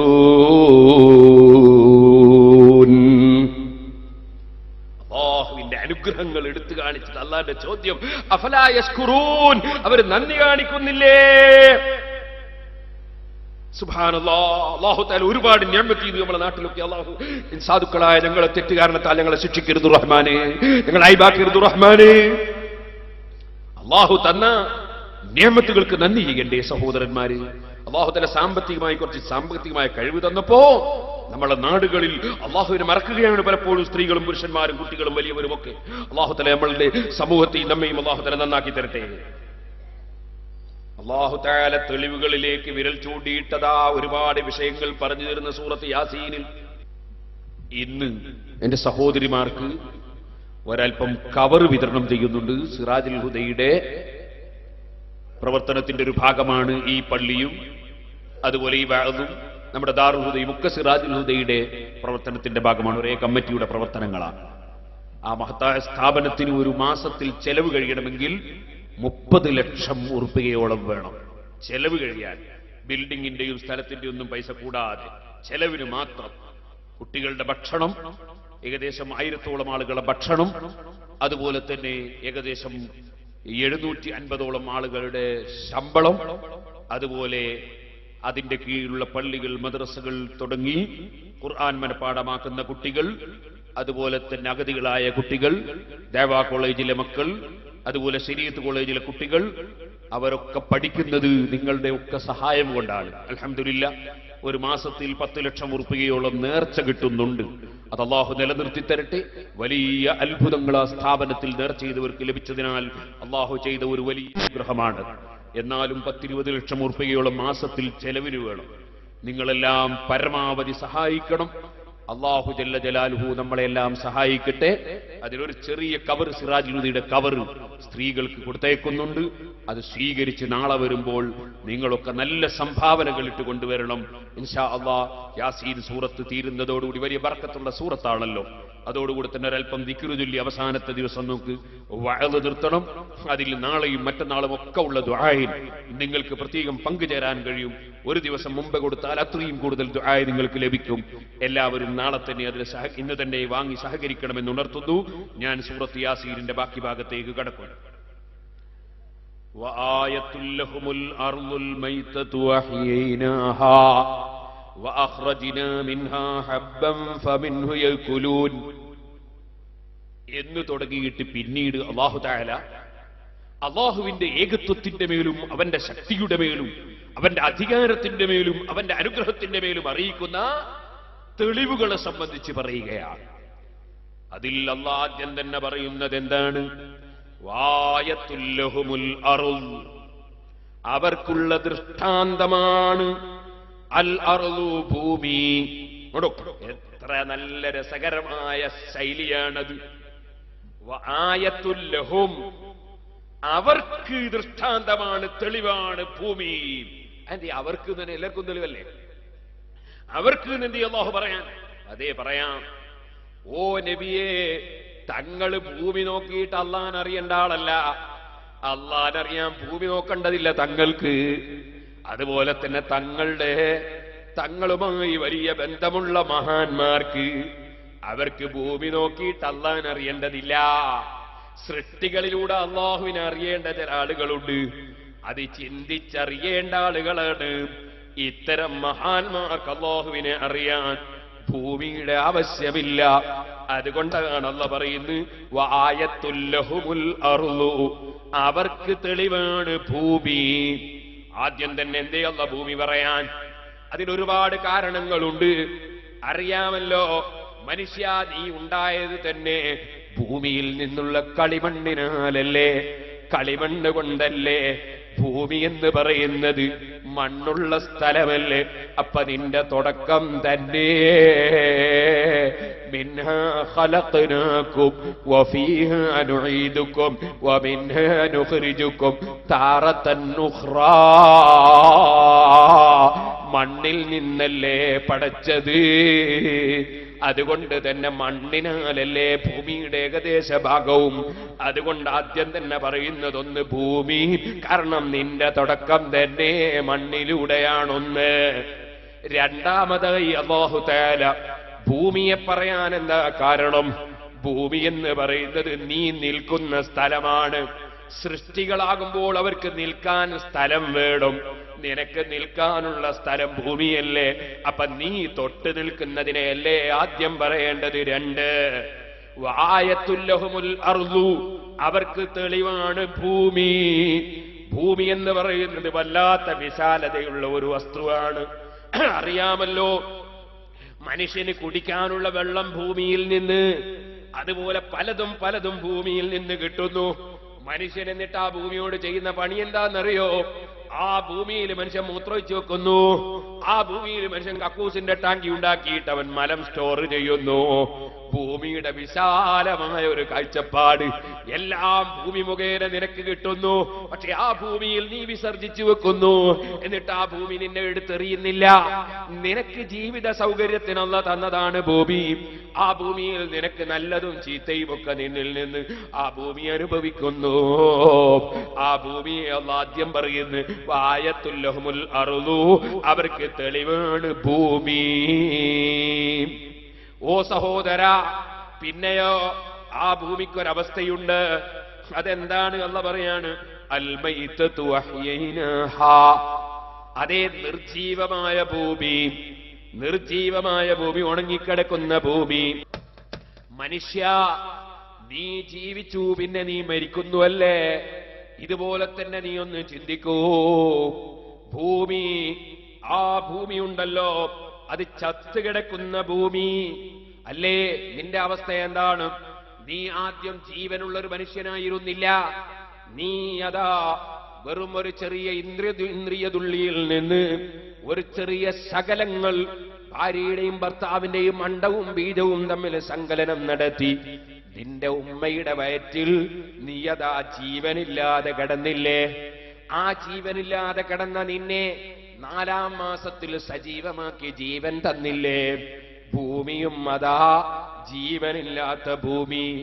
ആ ഭൂമിയെ അഹ്യൈനാഹാ, ആ ഭൂമിയെ നമ്മൾ സജീവമാക്കി. ഭൂമിയിലേക്ക് അല്പം മഴയങ്ങ് പെയ്തപ്പോ ഭൂമി അതാ അത് നല്ല വളക്കൂറുള്ള നല്ല ഫലപുഷ്ടിയുള്ള ഭൂമിയായി ജീവൻ വെച്ചു. ഭൂമിക്ക് ജീവൻ വെച്ചു. ആ ജീവൻ വെച്ചപ്പോൾ അതാ കണ്ടില്ലേ നീ, അഖ്റജ്നാ മിൻഹാ ഹബ്ബൻ ഫമിൻഹു യഅ്കുലൂൻ. ആ ഭൂമിക്ക് ജീവൻ വെച്ചപ്പോ ആ ഭൂമിയിൽ നിന്നതാ നിങ്ങൾക്ക് നമ്മൾ പുറപ്പെടുവിച്ചു തന്നു ധാന്യങ്ങളെ. ഫമിൻഹു യഅ്കുലൂൻ, അതിൽ നിന്നവരതാ തിന്നുന്നു. വല്ലാത്ത അർത്ഥവത്തായ അവതരണമാണ് സൂറത്ത് യാസീനിൽ അല്ലാഹു പറയുന്നത്. കാരണം ഭൂമിയെ സജീവമാക്കി. ആ ഭൂമി ഇങ്ങ് സജീവമായപ്പോ ഭൂമിയിലുള്ള വിത്തുകളതാ ആ ഭൂമിയിൽ നിന്ന് മുളച്ചുയരുകയാണ്. അപ്പൊ അല്ലാഹു ഭൂമിയെ സജീവമാക്കിയപ്പോ ആ ഭൂമിയിൽ നിന്ന് വിത്തുകൾ ജീവൻ വെച്ചു. വിത്തുകൾ ജീവൻ വെച്ചപ്പോൾ അതതാ കൃഷികളായി മാറുകയാണ്. അതിൽ ധാന്യങ്ങൾ ഉണ്ടാവുകയാണ്. ഫമിൻഹു യഅ്കുലൂൻ, ആ ധാന്യം തിന്നല്ലേ നിങ്ങൾ ഇവിടെ ജീവിക്കുന്നത്. ആകയാൽ ജീവൻ വെപ്പിച്ചു ഭൂമിയെ. ആ ഭൂമിയിൽ വീണ വിത്തിനും ജീവൻ വെപ്പിച്ചു. എന്നിട്ടതാ അതിന്റെ മേലെ ധാന്യമുണ്ടായപ്പോ ആ ധാന്യം തിന്നുകൊണ്ടല്ലേ നിങ്ങളെ ജീവിതം. അപ്പൊ ഈ ഭൂമിലോകത്ത് ജീവിക്കുന്ന സമയത്ത് അല്ലാഹു തആല തന്ന ഈ വലിയ അനുഗ്രഹത്തെ കുറിച്ച് നിനക്ക് ചിന്ത വേണ്ടേ? അത്ഭുതകരമായ ഭൂമിയും അതിങ്ങ് സജീവമായപ്പോ പരിപൂർണമായ നിലക്ക് അത് മറ്റൊന്നിന് ജീവൻ നൽകുന്ന നിലക്ക് അത് പരിപൂർണ ജീവൻ അതിന് കൊടുത്തില്ലേ? അങ്ങനെ ആ വിത്തുകൾ ജീവിച്ച് സസ്യമായി നല്ല നല്ല ധാന്യങ്ങൾ ഉണ്ടായില്ലേ? ചോദിക്കട്ടെ മനുഷ്യ, പടച്ചവന്റെ മുമ്പിൽ നിന്നെ ഹാജരാക്കപ്പെടുമെന്നും നീ മരിച്ചതിന് ശേഷം ഹയാത്താക്കുമെന്നും പറയുമ്പോ അതെങ്ങനെ എന്ന് നിനക്കൊരു സംശയം തോന്നുന്നുണ്ടോ? എങ്കിൽ നീ ജീവിക്കുന്ന ഭൂമി ഒന്ന് നോക്കൂ. ഉണങ്ങിയ ഭൂമിയെ അല്ല വെള്ളം ഇറക്കി ജീവിപ്പിച്ചില്ലേ? ആ ജീവിപ്പിച്ചപ്പോ അത് പരിപൂർണമായ നിലക്കുള്ള ജീവിതമായില്ലേ ഭൂമിക്ക്? അതല്ലേ അത് വിത്തുകളെ മുളപ്പിക്കുന്ന നിലക്കുള്ള ജീവനായില്ലേ? ഇതുപോലെ നിന്നെ പടച്ചവൻ ജീവിപ്പിച്ചാൽ നിന്റെ കൈകാലുകൾ ചലിക്കുന്ന വിധത്തിലുള്ള ജീവൻ, നാവ് കൊണ്ട് സംസാരിക്കുന്ന നിലക്കുള്ള ജീവൻ, വേണ്ടി വന്നാൽ നിന്റെ കൈ സംസാരിക്കുന്ന നിലക്കുള്ള ജീവൻ, നിന്റെ കാല് സാക്ഷി പറയുന്ന നിലക്കുള്ള ജീവൻ, അങ്ങനെ നിനക്ക് പരിപൂർണമായ ജീവൻ തരൽ അല്ല തരാൻ പോകുന്നുണ്ട് കേട്ടോ. ഈ ഭൂമി കണ്ട് നീ പഠിച്ചോ. ഭൂമിയെ സജീവമാക്കിയിട്ട് ആ ഭൂമിയുടെ സജീവത കണ്ടില്ലേ? അവിടെ വീണ വിത്ത് പോലും ജീവിച്ചില്ലേ? അതിൽ നിന്ന് സസ്യമുണ്ടായില്ലേ? നെല്ലുണ്ടായില്ലേ? ഗോതമ്പുണ്ടായില്ലേ? അതിലൊരുപാട് ധാന്യങ്ങളുണ്ടായിട്ട് നിന്റെ ജീവിതത്തിന് നീ അത് തിന്നുകൊണ്ട് നീ ഭൂമി ലോകത്ത് ജീവിക്കുകയല്ലേ? അപ്പൊ ഭൂമിയിൽ ജീവിക്കുന്ന നിനക്കൊന്ന് ചിന്തിച്ചുകൂടെ? നിർജീവമായ ഭൂമിയെ സജീവമാക്കി, നിർജീവമായ വിത്തിനെ സജീവമാക്കി, അതിലൊരുപാട് വിത്തുകൾ ഉണ്ടാക്കിയിട്ട് അത് റബ്ബ് നിനക്ക് തന്നിട്ട് അത് തിന്നല്ലേ നീ ജീവിക്കുന്നത്? അങ്ങനത്തെ നീയാണോ? അല്ല നിന്നെ മരിപ്പിച്ചതിന് ശേഷം ജീവിപ്പിക്കുമെന്ന് പറയുമ്പോ സംശയിക്കുന്നത് മനുഷ്യ. പടച്ച റബ്ബ് മനുഷ്യ ജീവിതത്തിൽ മരണത്തിന് ശേഷം ജീവിതമുണ്ടെന്ന വിഷയത്തിലേക്കും അല്ലാഹുവിന്റെ മഹത്വത്തിലേക്കും വിരൽ ചൂണ്ടി ചോദിക്കുന്ന അവതരണമാണ് ചെറുപ്പക്കാരെ. വായത്തുൽ ലഹുമുൽ അർളുൽ മൈതതു അഹ്യൈനാഹാ വഅഖ്റജ്നാ മിൻഹാ ഹബ്ബൻ ഫമിൻഹു യഅ്കുലൂൻ. ഇതങ്ങ് വിവരിച്ചാൽ എത്രയോ ദിവസം വയത് പറയാനുണ്ട്. ഒരു ചെറിയ സൂചന പറഞ്ഞ് ഞാൻ അവിടെ നിർത്തട്ടെ. വജഅൽനാ ഫീഹാ ജന്നാത്തിൻ മിൻ നഖീലിൻ വഅഅനാബ് വഫജ്ജർനാ ഫീഹാ മിനൽ ഉയൂൻ ലിയഅ്കുലൂ മിൻ സമരിഹി വമാ അമിലത്ഹു അയ്ദീഹിം അഫലാ യശ്കുറൂൻ. അല്ലാഹു തആല രണ്ടാമത് പറയാണ്, ഭൂമി സജീവമാക്കി അതിൽ നിന്ന് വിത്തുകൾ ഉൽപ്പാദിപ്പിച്ചു, അത് നിങ്ങൾ തിന്ന് ജീവിക്കുന്നു. നിങ്ങളുടെ ജീവിതത്തിന് ആവശ്യമാണില്ലെങ്കിൽ നിങ്ങളുടെ ജീവിതം എങ്ങനെ? നിങ്ങൾ ഇവിടെ നിലനിൽക്കൽ എങ്ങനെ? എന്നാ രണ്ടാമതല്ല പറയാണ്, വജഅൽനാ ഫീഹാ ജന്നാത്തിൻ മിൻ നഖീലിൻ വഅഅനാബ്. ആ ഭൂമിയിൽ നമ്മളതാ തോട്ടങ്ങൾ ഉണ്ടാക്കി. ഭൂമിയിൽ തോട്ടങ്ങൾ ഉണ്ടാക്കി.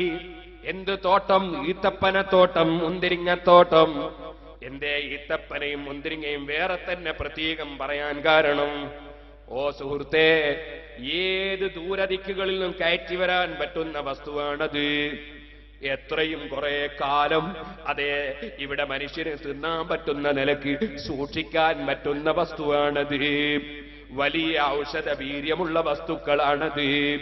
എന്ന് മാത്രമല്ല, മറ്റ് പഴങ്ങൾ പോലെയല്ല.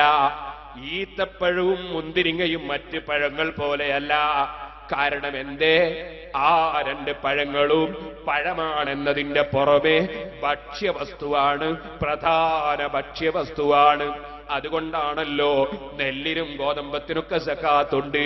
അതുപോലെ തന്നെ ഈത്തപ്പഴത്തിന് സക്കാത്തുണ്ട്. തെങ്ങിന് സക്കാത്തില്ല, തേങ്ങക്ക് സക്കാത്തില്ല, കാപ്പിക്ക് സക്കാത്തില്ല, ചായക്ക് സക്കാത്തില്ല. കാരണം ചായയും കുടിച്ചൊരുത്തന് ജീവിക്കാൻ കഴിയൂല, കാപ്പിയും കുടിച്ച് ജീവിക്കാൻ കഴിയൂല, തേങ്ങയും തിന്ന് ജീവിക്കാൻ കഴിയൂല. അതേ സമയത്ത് ഈത്തപ്പഴവും മുന്തിരിങ്ങയും എന്ന് പറയുന്നത് അത് ഭക്ഷ്യവസ്തു, പ്രധാന ഭക്ഷ്യവസ്തുവുമാണ്. അതോടുകൂടെ പഴവർഗവുമാണ്. അതുകൊണ്ടാണ് അത് രണ്ടിനും സക്കാത്ത് നിശ്ചയിക്കപ്പെട്ടത്. ഇരിക്കട്ടെ സുഹൃത്തുക്കളെ, അങ്ങനെ ഒരുപാട് ഒരുപാട് പവറുകൾ ഈത്തപ്പഴത്തിലുണ്ട്, മുന്തിരിങ്ങക്കുണ്ട്. വേറെ ഒന്ന് സുബ്ഹാനല്ലാഹ്, ഒന്ന് അതാ പന്തലിന്റെ മേലെ പടക്കുന്ന ഒന്നും മറ്റൊന്ന് കുത്തരെ നിൽക്കുന്ന ഒന്നും, രണ്ട് ഇനങ്ങളും അവിടെ വരുന്നുണ്ട്. പിന്നെയോ സുഹൃത്തുക്കളെ, വജഅൽനാ ഫീഹാ ജന്നാത്തിൻ മിൻ നഖീലിൻ വഅഅനാബ്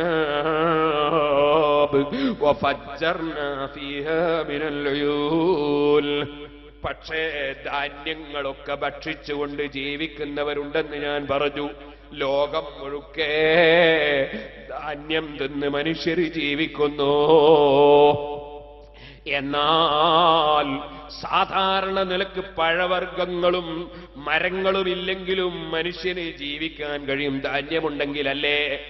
എന്നാൽ അതുകൊണ്ട് തന്നെ അല്ലാഹു തആല ധാന്യത്തെക്കുറിച്ച് ആദ്യം പറഞ്ഞു, പഴത്തെക്കുറിച്ച് ശേഷമാ പറയുന്ന. കാരണം ആദ്യത്തതിനെ കുറിച്ച് അല്ലാഹു പറയുന്നത് ഫമിന്നു യകുലൂൻ, അതിൽ നിന്ന് നിങ്ങൾ തിന്ന് ജീവിക്കുന്നു എന്ന സൂചനയാണ്. രണ്ടാമത് അല്ലാഹു പറയാണ് വജഅൽനാ ഫീഹാ ജന്നാത്തിൻ മിൻ നഖീലിൻ വഅനാബ്, ഭൂമിയിൽ മുന്തിരിങ്ങയുടെയും ഈത്തപ്പഴത്തിന്റെയും തോട്ടങ്ങൾ നമ്മൾ സൃഷ്ടിച്ചു. വഫജ്ജർനാ ഫീഹാ മിനൽ ഉയൂൽ, ആ തോട്ടങ്ങളിലൂടെ ഭൂമിയിലൂടെ നമ്മൾ നല്ല അരുവികളും തോടുകളും പുഴകളും കീറി. അത്ഭുതമല്ലേ പുഴയുടെ കാര്യം, അത്ഭുതമല്ലേ തോട്ടിന്റെ കാര്യം. സുഹൃത്തുക്കളെ, ഭൂമിയിൽ വെള്ളം വീണാൽ അങ്ങ് വറ്റിപ്പോകുന്നത് നമ്മൾ കാണുന്നില്ലേ? അതേ സമയത്ത് വളരെ ഉയരമുള്ള പർവ്വതത്തിന്റെ മേലെ നിന്ന് വെള്ളങ്ങൾ അതാ ഒലിച്ചൊലിച്ച് താഴോട്ട് വരുന്നു. ആ വരുന്ന പുഴയുടെ രണ്ട് ഭാഗത്തും പുഴയുടെ ഉള്ളിലും നിങ്ങൾ ശ്രദ്ധിച്ചോ, നല്ല നല്ല ഉരുളൻ കല്ലുകൾ. ഏതാണ് ആ കല്ലുകൾ? ഫിൽട്ട് ചെയ്യാൻ അത്രയും നല്ല കല്ല് വേറെയില്ല. ഈ ഭൂമിയിലൂടെ പുഴയിലൂടെ തോട്ടിലൂടെ വെള്ളം ഒലിച്ചു പോകുമ്പോ അതാ ലക്ഷക്കണക്കിന് ആളുകൾ കുളിച്ചാലും ലക്ഷങ്ങൾ കഴുകിയാലും വസ്ത്രമലക്കിയാലും അതൊക്കെയും പെട്ടെന്ന് പെട്ടെന്ന് ഫിൽട്ട് ചെയ്ത് പോകാനുള്ള, ശുദ്ധീകരിക്കാനുള്ള ഉരുളൻ കല്ലുകൾ. പുഴയിലെ കല്ല് കണ്ടില്ലേ? അതൊരു സാധാരണ കല്ലല്ല, ആ കല്ല് ഫിൽട്ട് ചെയ്യുന്ന കല്ലാണ്, വെള്ളം ശുദ്ധീകരിക്കുന്ന കല്ലാണ്. അങ്ങനെയുള്ള കല്ലുകളും അല്ലാഹു തആല പടച്ചത് കണ്ടില്ലേ? എന്നിട്ടോ സാധാരണ നിലക്ക് ഉയരമുള്ള ഒരു സ്ഥലത്ത് കിണർ കുഴിച്ച് താഴോട്ടെത്തുമ്പോഴാ വെള്ളം കിട്ടാറുള്ളതെങ്കിൽ സുബ്ഹാനല്ലാഹ്, മലന്റെ മുകളിൽ ചെന്ന് നോക്കുമ്പോ മേലെ നിന്ന് വെള്ളം ഇങ്ങനെ പൊട്ടി ഒലിച്ച് വരുന്നതല്ലേ കാണുന്നത്? ആ പുഴയുടെയും തോട്ടിന്റെയും കാര്യം അത്ഭുതമല്ലേ? എന്നിട്ട് അല്ലാഹു തആല അതാ ഈത്തപ്പനയുടെയും അതുപോലെ മുന്തിരിങ്ങയുടെയും തോട്ടത്തെ കുറിച്ച് പറയുന്നതിനിടയിൽ അല്ലാഹു പറയുകയാണ് വഫജ്ജർനാ ഫീഹാ മിനൽ ഉയൂൽ. അതെ, സസ്യങ്ങളുണ്ടല്ലോ, നേരത്തെ ഞാൻ പറഞ്ഞ നെല്ലി, ഗോതമ്പ്, ചോളം തുടങ്ങിയ വസ്തുക്കൾ, അതിന് മഴവെള്ളം കൊണ്ടാണ് അത് പലപ്പോഴും കൃഷി ചെയ്യപ്പെടുക. എന്നാൽ ഇത്തരത്തിലുള്ള ഈത്തപ്പഴയും അതുപോലെ മുന്തിരിങ്ങ തുടങ്ങിയ വസ്തുക്കൾ പുഴയിൽ നിന്നും തോട്ടിൽ നിന്നൊക്കെ വെള്ളമെടുത്തുകൊണ്ടാണ് പലപ്പോഴും കൃഷി ചെയ്യുക. അതുകൊണ്ട് അല്ലാഹു തആല ഈത്തപ്പനയും അതുപോലെ മുന്തിരിങ്ങയും പറയുന്നതിന്റെ ഇടയ്ക്ക് അതാ അരുവികളെ കുറിച്ച്, പുഴകളെ കുറിച്ച് അല്ലാഹു എവിടെ അങ്ങ് പറയുകയാണ്. അത് പറയുന്നതിന്റെ പിന്നിൽ ഒരു രഹസ്യം കൂടിയുണ്ട്. എന്താണ് രഹസ്യമെന്നറിയോ? ഒരു മനുഷ്യന്റെ ഭംഗി, ഒരു മനുഷ്യന്റെ ഭംഗി അല്ലാഹു തആല മനുഷ്യനെ ജീവിപ്പിക്കുന്നതിനെ കുറിച്ചല്ലേ തെളിവുകൾ പറഞ്ഞ് സമർത്ഥിക്കുന്നത്. നിങ്ങൾ ചിന്തിക്കൂ, ഒരു മനുഷ്യനെ ജീവിപ്പിക്കണമെങ്കിൽ, മനുഷ്യന് ജീവൻ ഉണ്ടാകണമെങ്കിൽ കൈ വേണമെന്നില്ലല്ലോ, കാല് വേണമെന്നില്ലല്ലോ, അതുപോലെ കാത് വേണമെന്നില്ലല്ലോ. എന്നാലും മനുഷ്യൻ ജീവിക്കൂലേ? മഴ പെയ്തിട്ട് സജീവമാകുന്ന പുഴ, ആ പുഴയിൽ അതാ മഴ പെയ്തിട്ട് വെള്ളം കിട്ടുന്ന ഭൂമി, ആ ഭൂമിയിൽ സസ്യങ്ങൾ ഉണ്ടാകുന്നതിനാൽ അതിന്റെ ജീവനായി എന്നല്ലേ ഉള്ളൂ. എന്നാൽ ആ ജീവൻ പരിപൂർണമാകുമ്പോ കയ്യും കാലൊക്കെ മനുഷ്യനുള്ളതുപോലെ ഭൂമിക്ക് ശരിയായ ഭംഗി കിട്ടണമെങ്കിൽ ആ ഭൂമിയിൽ ഇത് മാത്രം പോരാ, ആ ഭൂമിയിൽ പുഴകളും തോടുകളും ഒക്കെ ഉണ്ടാകണം. അപ്പോഴാണ് ഭൂമി 100% ഭംഗിയാകുന്നത്. ആകയാൽ പൂർണ്ണമായി ഭംഗിയുള്ള ഭൂമിയായി അല്ലാഹു തആല ഭൂമിയെ വെച്ചിരിക്കുന്നു. ആ ഭൂമിയിൽ തന്നെ ധാരാളം സസ്യങ്ങൾ വെച്ചിരിക്കുന്നു. അതിന്റെ പുറമേ അതാ മരങ്ങൾ വെച്ചിരിക്കുന്നു. ആ മരത്തിന്റെ മേലെ അതാ പഴങ്ങൾ ഉണ്ടാകുമ്പോ അല്ലാഹു പറയാണ് ലിയകുലൂ മിൻ സമരിഹി വമാ അമിലതുഹു ഐദീഹിം അഫലാ യസ്കുറൂൻ. ലിയകുലൂ മിൻ സമരിഹി, എന്തിനാണ് തപ്പന, എന്തിനാ മുന്തിരിങ്ങ? അതിന്റെ പഴങ്ങൾ നിങ്ങൾ തിന്നാൻ വേണ്ടിയാണ്. നേരത്തെ പറഞ്ഞ വാചകം ഇതൊന്നും വല്ല വ്യത്യാസം കണ്ടോ നിങ്ങൾ? നേരത്തെ ധാന്യങ്ങളെ കുറിച്ച് പറഞ്ഞപ്പോ അല്ലാഹു പറഞ്ഞത് ഫമിൻഹു യഅകുലൂൻ, അതിൽ നിന്ന് തിന്നുന്നു അവരെന്നാണ്. അഥവാ അത് തിന്നാണ് ജീവിതം. ഇവിടെ പറയുന്നത് അങ്ങനെയല്ല. ലിയഅകുലൂ മിൻ സമരിഹി, ഈത്തപ്പനയും അതുപോലെ അതാ മുന്തിരിങ്ങയും ഒക്കെ വെച്ചത് അതിന്റെ പഴങ്ങൾ അവർ തിന്നാൻ വേണ്ടിയാണ്. തമ്മിലുള്ള വ്യത്യാസം എന്താണ്? ധാന്യം തിന്നുന്നത് ജീവിതത്തിന് ആവശ്യമായ നിലക്കുള്ള തീറ്റയാണ്. പഴം തിന്നുന്നതോ, പഴം തിന്നത് നിങ്ങൾക്കൊരു സുഖത്തിന് വേണ്ടിയാണ്. അതുകൊണ്ട് ലിയഅകുലൂ മിൻ സമരി, അവർ തിന്നട്ടെ എന്ന് വിചാരിച്ചുണ്ടാക്കിയതാണ്. നിങ്ങളൊന്ന് നന്നായി ജീവിക്കട്ടെ, സന്തോഷത്തോടെ ജീവിക്കട്ടെ, അതിനാണ് പഴങ്ങൾ വെച്ചിരിക്കുന്നത്. ലിയഅകുലൂ മിൻ സമരിഹി, അല്ലാഹു നിങ്ങൾക്ക് തരുന്ന അനുഗ്രഹം കണ്ടോ? നിങ്ങളെ ജീവിതത്തിന് ധാന്യം മതി, ഗോതമ്പും അരിയുമൊക്കെ മതി. പക്ഷേ അത് മാത്രമാക്കി നിങ്ങൾ അല്ലാഹു വിട്ടില്ല.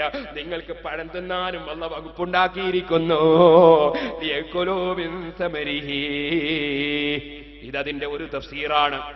വേറെ ഒരു തഫ്സീറിൽ ലിയഅകുലൂ മിൻ സമരിഹി, അതേ അതിന്റെ ഫലങ്ങൾ കൊണ്ടവൻ ഫലങ്ങളവൻ തിന്നാൻ വേണ്ടി.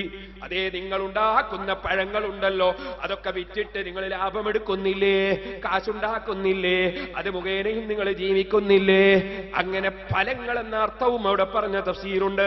ഇരിക്കട്ടെ, ലിയഅകുലൂ മിൻ സമരിഹി വമാ അമിലതുഹു ഐദീഹിം അഫലാ യസ്കുറൂൻ. അതിന്റെ പുറമേ നിങ്ങൾ തന്നെ നനച്ചും അതുപോലെ അധ്വാനിച്ചുമുണ്ടാക്കുന്ന വസ്തുക്കൾ, ആ വസ്തുക്കൾ മുഖേനയും നിങ്ങൾക്കല്ല ജീവിതം തന്നു. അതൊരു തഫ്സീറാണ്. വേറൊരു തഫ്സീർ വമാ അമിലതുഹു ഐദീഹിം, അതൊന്നും അവരുണ്ടാക്കിയതല്ല, എല്ലാം റബ്ബുണ്ടാക്കി തന്നതാണ്. നിങ്ങളെ കൈകൊണ്ട് നിങ്ങൾ അധ്വാനിക്കുന്നുണ്ടെങ്കിലും അക്കൈയും അല്ലാഹു തന്നതാണ്. എങ്ങനെ അധ്വാനിക്കണമെന്ന ചിന്തയും അല്ലാഹു തന്നതാണ്.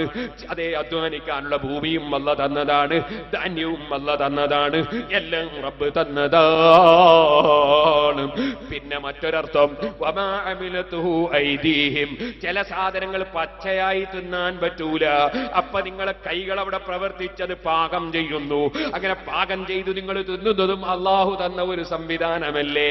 അടുപ്പത്ത് വെച്ചാൽ നല്ല രുചിയുള്ളതായി, ഇല്ലെങ്കിൽ അതില്ല. അത് തോന്നിപ്പിച്ചതും അതിന്റെ സംവിധാനം ചെയ്തതും അല്ലാഹു അല്ലേ? അങ്ങനെ പാകം ചെയ്തു തിന്നാൻ വേണ്ടി അതും ചെയ്തു തന്നവൻ അല്ലാഹു അല്ലേ? അല്ലാഹു തങ്ങൾക്ക് തന്ന നിഅമത്ത് എത്രയാ മനുഷ്യ! അഫലാ യസ്കുറൂൻ, അവരെന്തേ നന്ദി കാണിക്കാത്തത്? ആ അല്ലാഹുവിന്റെ അനുഗ്രഹങ്ങൾക്ക് നന്ദി ചെയ്യേണ്ടവരല്ലേ നിങ്ങൾ? സുബ്ഹാനല്ലാഹ്. പിന്നെ റബ്ബ് അതാ പറയുന്നു സുബ്ഹാനല്ലദീ ഖലഖൽ അസ്വാജ കുല്ലഹാ മിമ്മാ തുംബിതുൽ അർളു വമിൻ അൻഫുസിഹിം വമിമ്മാ ലാ യഅലമൂൻ. ആ റബ്ബിന്റെ പരിശുദ്ധത വാഴ്ത്തപ്പെടുന്നു. അവൻ വലിയ പരിശുദ്ധൻ തന്നെ. ഖലഖൽ അസ്വാജ കുല്ലഹാ, എത്ര ഇനങ്ങളാണല്ലോ പടച്ചത്.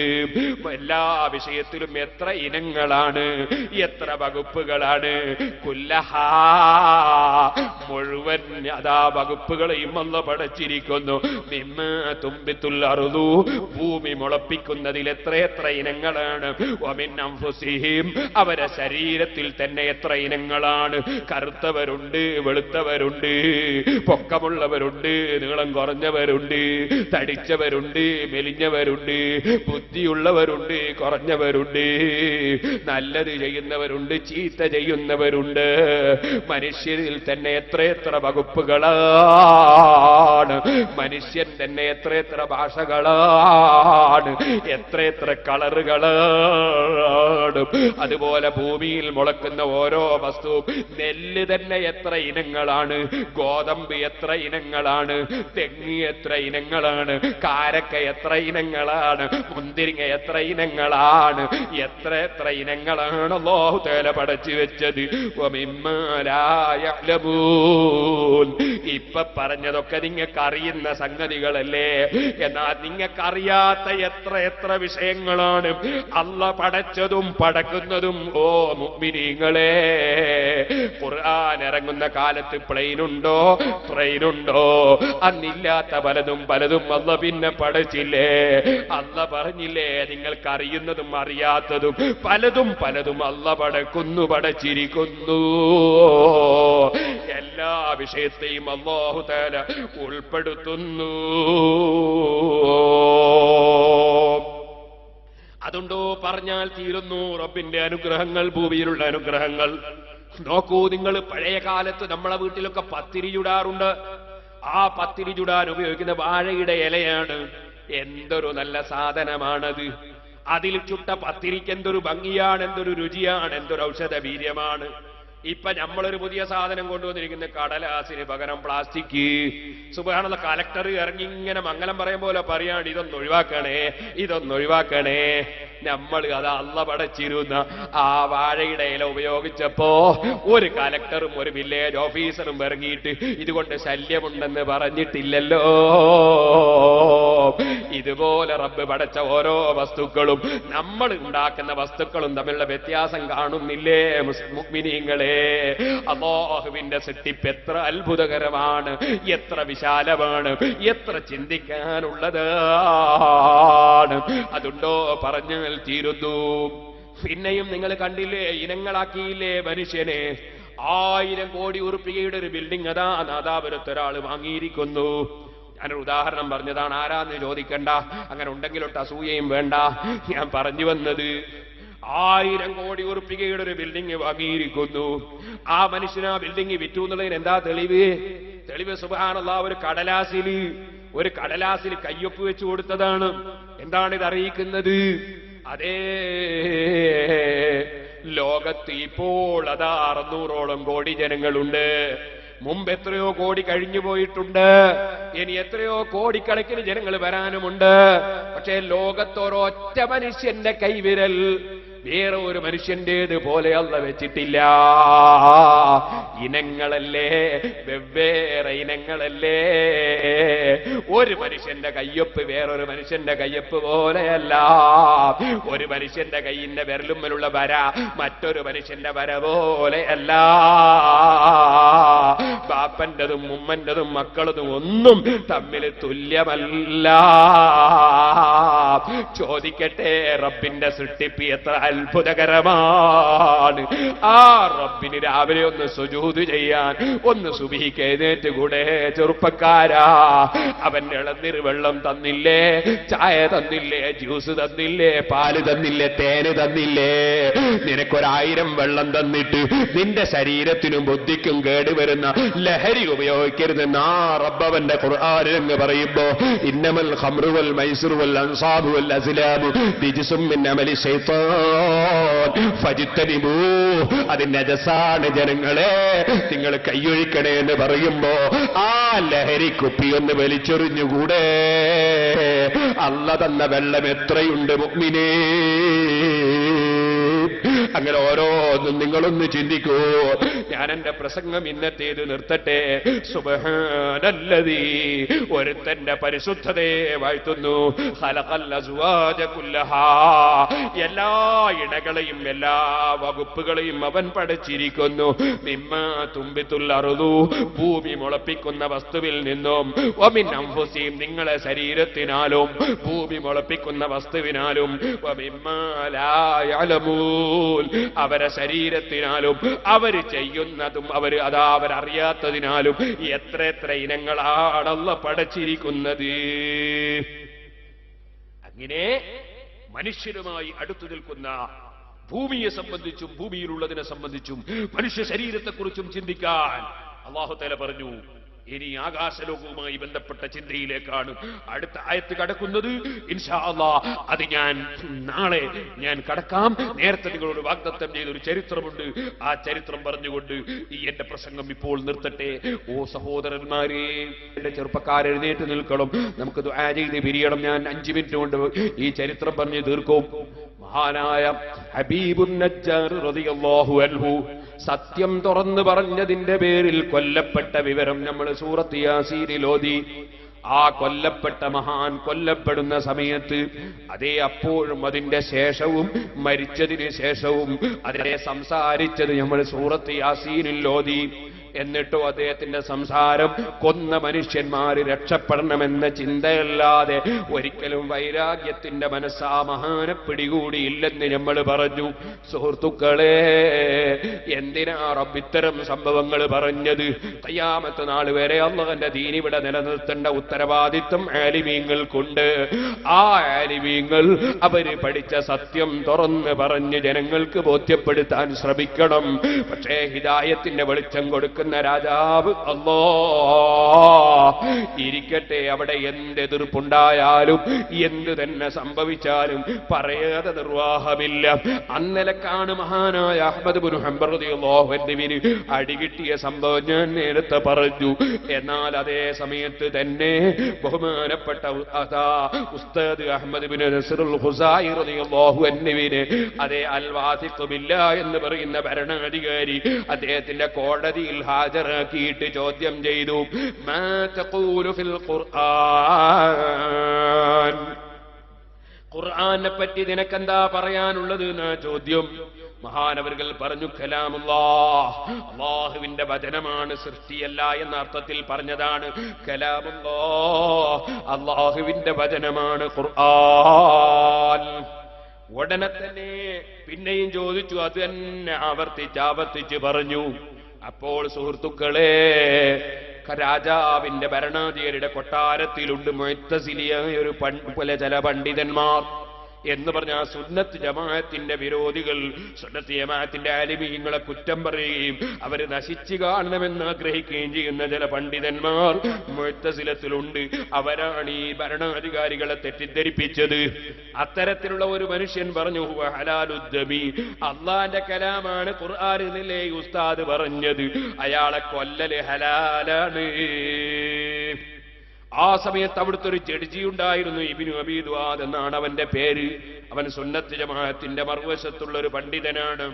അവൻ പറഞ്ഞു, ശൈഖുൻ മുഖ്തല്ലുൻ ലഅല്ല ബിഹി തഗയ്യുറു അഖ്ലിൻ, ഈ ശൈഖിന്, ഈ ഉസ്താദിന് ബുദ്ധിയില്ല എന്ന് പറഞ്ഞു.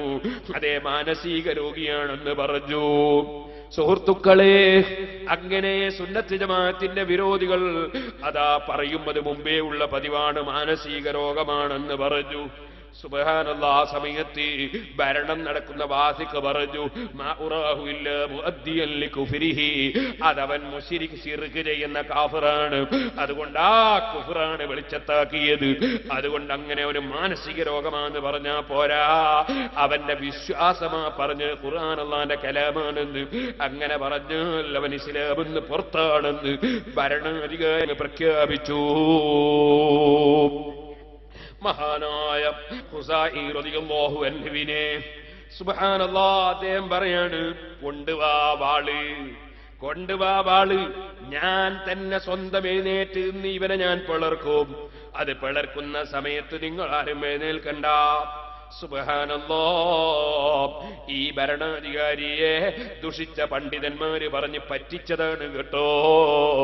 ആ പണ്ഡിതന്മാർ സുന്നത്ത് ജമാഅത്തിന്റെ വിരോധികളായ പണ്ഡിതന്മാർ, സുന്നത്ത് ജമാഅത്ത് തുറന്നു പറയുന്ന ആലിമീങ്ങൾ മുശ്രിക്കാണ്, കാഫിറാണെന്ന് പറഞ്ഞു കൊടുത്തിട്ട് അതങ്ങനെ തന്നെ വിശ്വസിച്ച പാവം ഭരണാധികാരി അതാ പറയുന്നു, കൊണ്ടുവരൂ തോല്. വലിയ തോല് കൊണ്ടുവന്ന് വിരിച്ചപ്പോ അദ്ദേഹം പറയാണ്, ഇക്കാഫിറിനെ ഞാൻ തന്നെ വെട്ടിക്കൊല്ലും, അതിന്റെ പ്രതിഫലം പടച്ചവന്റെ അടുക്കെന്ന് എനിക്ക് കിട്ടണം എന്ന് പറഞ്ഞിട്ട് വാളിങ്ങെടുത്ത് ഭരണാധികാരി സുബ്ഹാനല്ലാഹ് മഹാനായ മുഹമ്മദ് ഇബ്നു നസ്റുൽ ഖുസാഇ റളിയല്ലാഹു അൻഹുവിനെ മഹാനവറുകളെ തലക്ക്, അപ്പോൾ തന്നെ അഹ്മദ് ഇബ്നു നസ്റുൽ ഖുസാഇ റളിയല്ലാഹു അൻഹുവിന്റെ തലക്കഥാ തലമുടിയോട് കൂട്ടിയിട്ട് അതാ വലിയ ചരട് വലിയ കയറുകൊണ്ട് കെട്ടി. എന്നിട്ടൊരു ഭാഗത്ത് പിടിക്കാൻ പറഞ്ഞു. തല ഇങ്ങനെ നീട്ടി പിടിപ്പിച്ചു. എന്നിട്ട് തല നീട്ടാൻ പറഞ്ഞു. ഭരണാധികാരി നേരെ അങ്ങ് ചെന്നിട്ട് അതാ ഒരൊറ്റ വെട്ടങ്ങ് കൊടുത്തു. അഹ്മദ് ബിൻ നസ്റുൽ ഖുസായി റളിയല്ലാഹു അൻഹുവിന്റെ തല ആ സമയത്ത് കണ്ടവര് പറയുകയാണ്, ഖാല റസൂൽ ലാ ഇലാഹ ഇല്ലല്ലാഹ്, ലാ ഇലാഹ ഇല്ലല്ലാഹ് എന്ന തല പറഞ്ഞു എന്ന് മാത്രമല്ല, ചരിത്രത്തിൽ കാണാം ഈ അൽവാസിഖ് ബില്ലാഹ് എന്ന ഭരണാധികാരിക്ക് ശേഷം അതേ പിന്നീട് അൽ മുത്തവക്കിൽ എന്ന് പറയുന്ന അനുജൻ ഭരണത്തിൽ കയറി. ആ അനുജൻ ഭരണത്തിൽ കയറിയപ്പോ അബ്ദുൽ അസീസ് ഇബ്നു യഹ്യ എന്ന് പറയുന്ന പണ്ഡിതൻ ആ അനുജന്റെ സമീപത്ത് വന്നിട്ട് പറഞ്ഞു, യാ അമീറുൽ മുഅ്മിനീൻ, അമീറുൽ മുഅ്മിനീൻ തങ്ങളെ, മാറു യഅജബ മിൻ അംരിൽ വാസിഖി, നിങ്ങളുടെ സഹോദരൻ വാസിഖിന്റെ വിഷയത്തിൽ എനിക്ക് വലിയ അത്ഭുതമാണ്. ഖതല അഹ്മദ് ബിൻ നസ്ർ, അഹ്മദ് ബിൻ നസ്ർ ഖുസായി തങ്ങളെ അദ്ദേഹം കൊന്നപ്പോ കാന ലിസാനുഹു യഖറഉൽ ഖുർആന ഇലാ അൻ ദുഫിന, ആ മഹാന മറവ് ചെയ്യപ്പെടുന്നത് വരെ അദ്ദേഹത്തിന്റെ അതാ തലവെട്ടിയിട്ട് തലയിലുള്ള നാവ് ഖുർആൻ ഓതിക്കൊണ്ടിരിക്കുന്നു. അങ്ങനെ മറവ് ചെയ്യുന്നത് വരെ ആ തല ഖുർആൻ ഓതി. നിങ്ങളെ ജേട്ടനെടുത്ത പണി വല്ലാത്ത പണി തന്നെ. മുത്തവക്കില് രാജാവിന്റെ മനസ്സിൽ വലിയ വിഷമം തോന്നിപ്പോയി. എന്റെ ജേട്ടൻ ഇങ്ങനൊരു അബദ്ധം പറ്റിയല്ലോ. സുന്നത്ത് ജമാഅത്തിന്റെ വിരോധികളായ ചില പണ്ഡിതന്മാര് പറഞ്ഞ് കേട്ടിട്ട് എന്റെ ജേട്ടൻ ഇങ്ങനൊരു അക്രമം ചെയ്തു പോയല്ലോ. അല്ലാഹ്, മനസ്സിങ്ങനെ വേദനിക്കുന്ന സമയത്താണ് മുഹമ്മദ് ബിൻ അബ്ദുൽ മലിക് സയ്യാത്ത് എന്ന് പറയുന്ന പണ്ഡിതൻ കയറി വരുന്നത്. വന്ന ഉടനെ തന്നെ അദ്ദേഹം പറഞ്ഞു, ഭരണാധികാരി പറഞ്ഞു, അതെ എന്റെ മനസ്സിലൊരു വിഷമം, എന്റെ ജേട്ടൻ തലവെട്ടിയില്ലേ അഹ്മദ് ബിൻ നസ്റിന്റെ തല. ആ സമയത്ത് ആ ദുഷിച്ച പണ്ഡിതന്റെ മറുപടി, അഹറഖനില്ലാഹു ബിന്നാരി ഖതലഹു അമീറുൽ മുഅ്മിനീൻ വാസിഖു ഇല്ലാ കാഫിറാ. അദ്ദേഹം ഈമാൻ തെറ്റിപ്പോയ മനുഷ്യനാണ് അഹ്മദ് ബിൻ നസ്ർ. ഈമാനില്ല ശിർക്കും കുഫറുമായി മരിച്ചതാണ്. അതുകൊണ്ട് ആ വെട്ടിയ വകയിൽ നിങ്ങളെ സഹോദരൻ ഒന്നും പറ്റൂല എന്ന് മാത്രമല്ല, അദ്ദേഹം മരിക്കുമ്പോ ഈമാനില്ലാതെ മരിച്ചതാണ് എന്ന് ഞാൻ ഉറപ്പിച്ചു പറയുന്നു. അല്ലെങ്കിൽ അള്ളാഹ് എന്നെ നരകം കൊണ്ട് കരിക്കട്ടെ. ഈ ദുഷിച്ച പണ്ഡിതൻ പറഞ്ഞ വാക്കാട് നാം സുബ്ഹാനല്ലാഹു എടുത്ത് ഉദ്ധരിക്കുകയാണ്. അത് കഴിഞ്ഞിട്ട് അതാ വേറൊരാൾ വരുന്ന, അയാൾ സുന്നത്ത് ജമാഅത്തിന്റെ എതിരാളിയാണ്. ഹർസമ വരുന്നു. ഹർസമ വന്നപ്പോഴും പറഞ്ഞു, എന്റെ മനസ്സിലൊരു വിഷമം, എന്റെ ജേട്ടൻ അഹ്മദ് ബിൻ നസ്റിനെ കൊന്നില്ലേ. ആ സമയത്ത് ഹർസമന്റെ മറുപടി എന്താണെന്നറിയോ? അതെ, ഖതഅനില്ലാഹു ഇർബൻ ഇർബാഇൻ ഖതലഹു അമീറുൽ മുഅ്മിനീൻ വാസിഖ ഇല്ലാ കാഫിറാ. കാഫിറായിട്ട് തന്നെയാണ് നിങ്ങളെ ജേട്ടനെ അയാളെ കൊന്നത്. അതുകൊണ്ട് തന്നെ അങ്ങനെ അല്ലെങ്കിൽ എന്നെ കഷ്ണം കഷ്ടമാക്കി നുറുക്കിപ്പോകട്ടെ, പടച്ചവൻ നുറുക്കിക്കളയട്ടെ എന്ന് മറ്റേ പണ്ഡിതൻ. സുബ്ഹാനല്ലാഹ്. മൂന്നാമത് വരുന്ന ഇബ്നു അബീ ദുആദ് എന്ന് പറയുന്ന ഖാദി. ആ ഖാദിയോടും ഇതേ വിഷയം ഭരണാധികാരി പറഞ്ഞു, എന്റെ ചേട്ടൻ എടുത്ത പണി വല്ലാത്ത മോശമായി പോയി, അഹ്മദ് ബിൻ നസ്റിനെ കൊന്നത് മോശമായി പോയില്ലേ. അപ്പോഴാ ഖാദിന്റെ മറുപടി, റളബനില്ലാഹു ബിൽ ഫാരിജി ഇൻ ഖതലഹു അമീറുൽ മുഅ്മിനീൻ വാസിഖ ഇല്ലാ കാഫിറാ.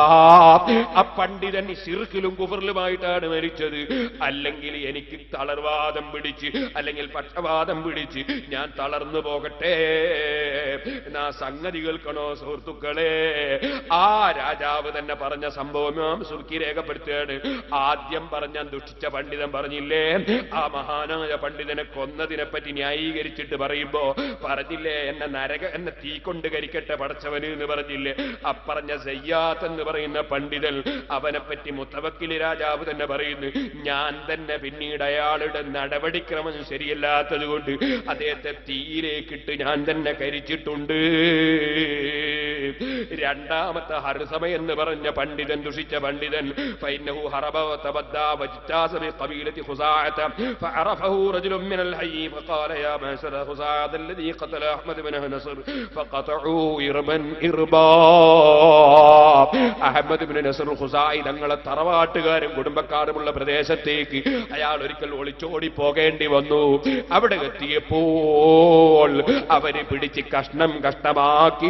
അയാൾ മുമ്പ് പറഞ്ഞില്ലേ, അഹ്മദ് ബിൻ നസർ മരിച്ചത് ഈമാനില്ലാതെ അല്ലെങ്കിൽ എന്നെ പടച്ചവൻ മുറുക്കിയെ കുറിച്ച് അതാ കഷ്ണം കഷ്ടമാക്കി നുറുക്കട്ടെ എന്ന് പറഞ്ഞില്ലേ, അപ്പറഞ്ഞതുപോലെ നുറുക്കി അങ്ങ് കൊന്നുപോയി.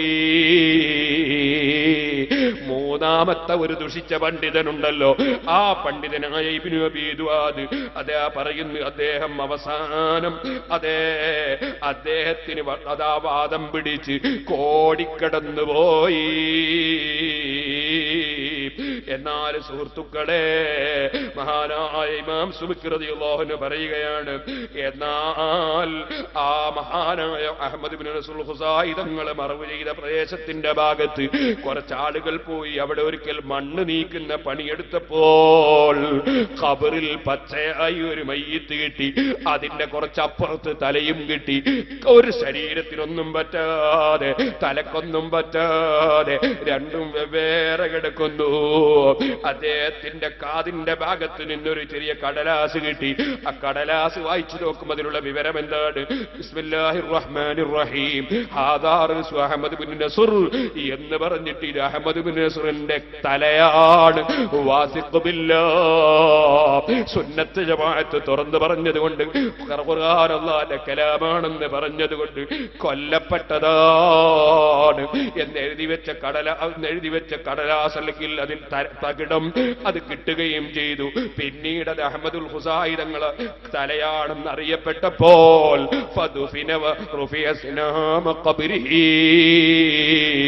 മഹാനവറുകളെ വീണ്ടും മറവ് ചെയ്തിട്ട് ആ ഖബർ മറ്റുള്ളവർക്ക് അറിയുന്ന വിധത്തിൽ അതാ അല്പം പൊക്കുകയും അതിന്റെ പുറമേ അവിടെ മറ്റുള്ളവർക്ക് പിന്നീട് സിയാറത്തിന് വേണ്ടി സൗകര്യം ലഭിക്കുന്ന വിധത്തിൽ അതാ അവിടെ ചാറമുണ്ടാവുകയും ചെയ്തു. ഇമാം ഹാക്കിം റളിയല്ലാഹു അൻഹു അതെടുത്തുദ്ധരിച്ചത് ഇമാം സുബ്കി രേഖപ്പെടുത്തുന്നു. സുഹൃത്തുക്കളെ, ഹബീബുൻ നജ്ജാർ റളിയല്ലാഹു അൻഹുവിന്റെ ചരിത്രം യാസീൻ പറഞ്ഞത് ഇത്തരത്തിലുള്ള പണ്ഡിതന്മാരൊക്കെ പിന്നെ ഈ ഉമ്മത്തിൽ വരാനുണ്ടെന്നത് അല്ലാഹുവിനറിയാം. അവർക്ക് മനസ്സിന് മനക്കരുത്തിന് വേണ്ടിയും കൂടിയാണ് കേട്ടോ. ഞാൻ എന്റെ പ്രസംഗം നിർത്തുന്നു.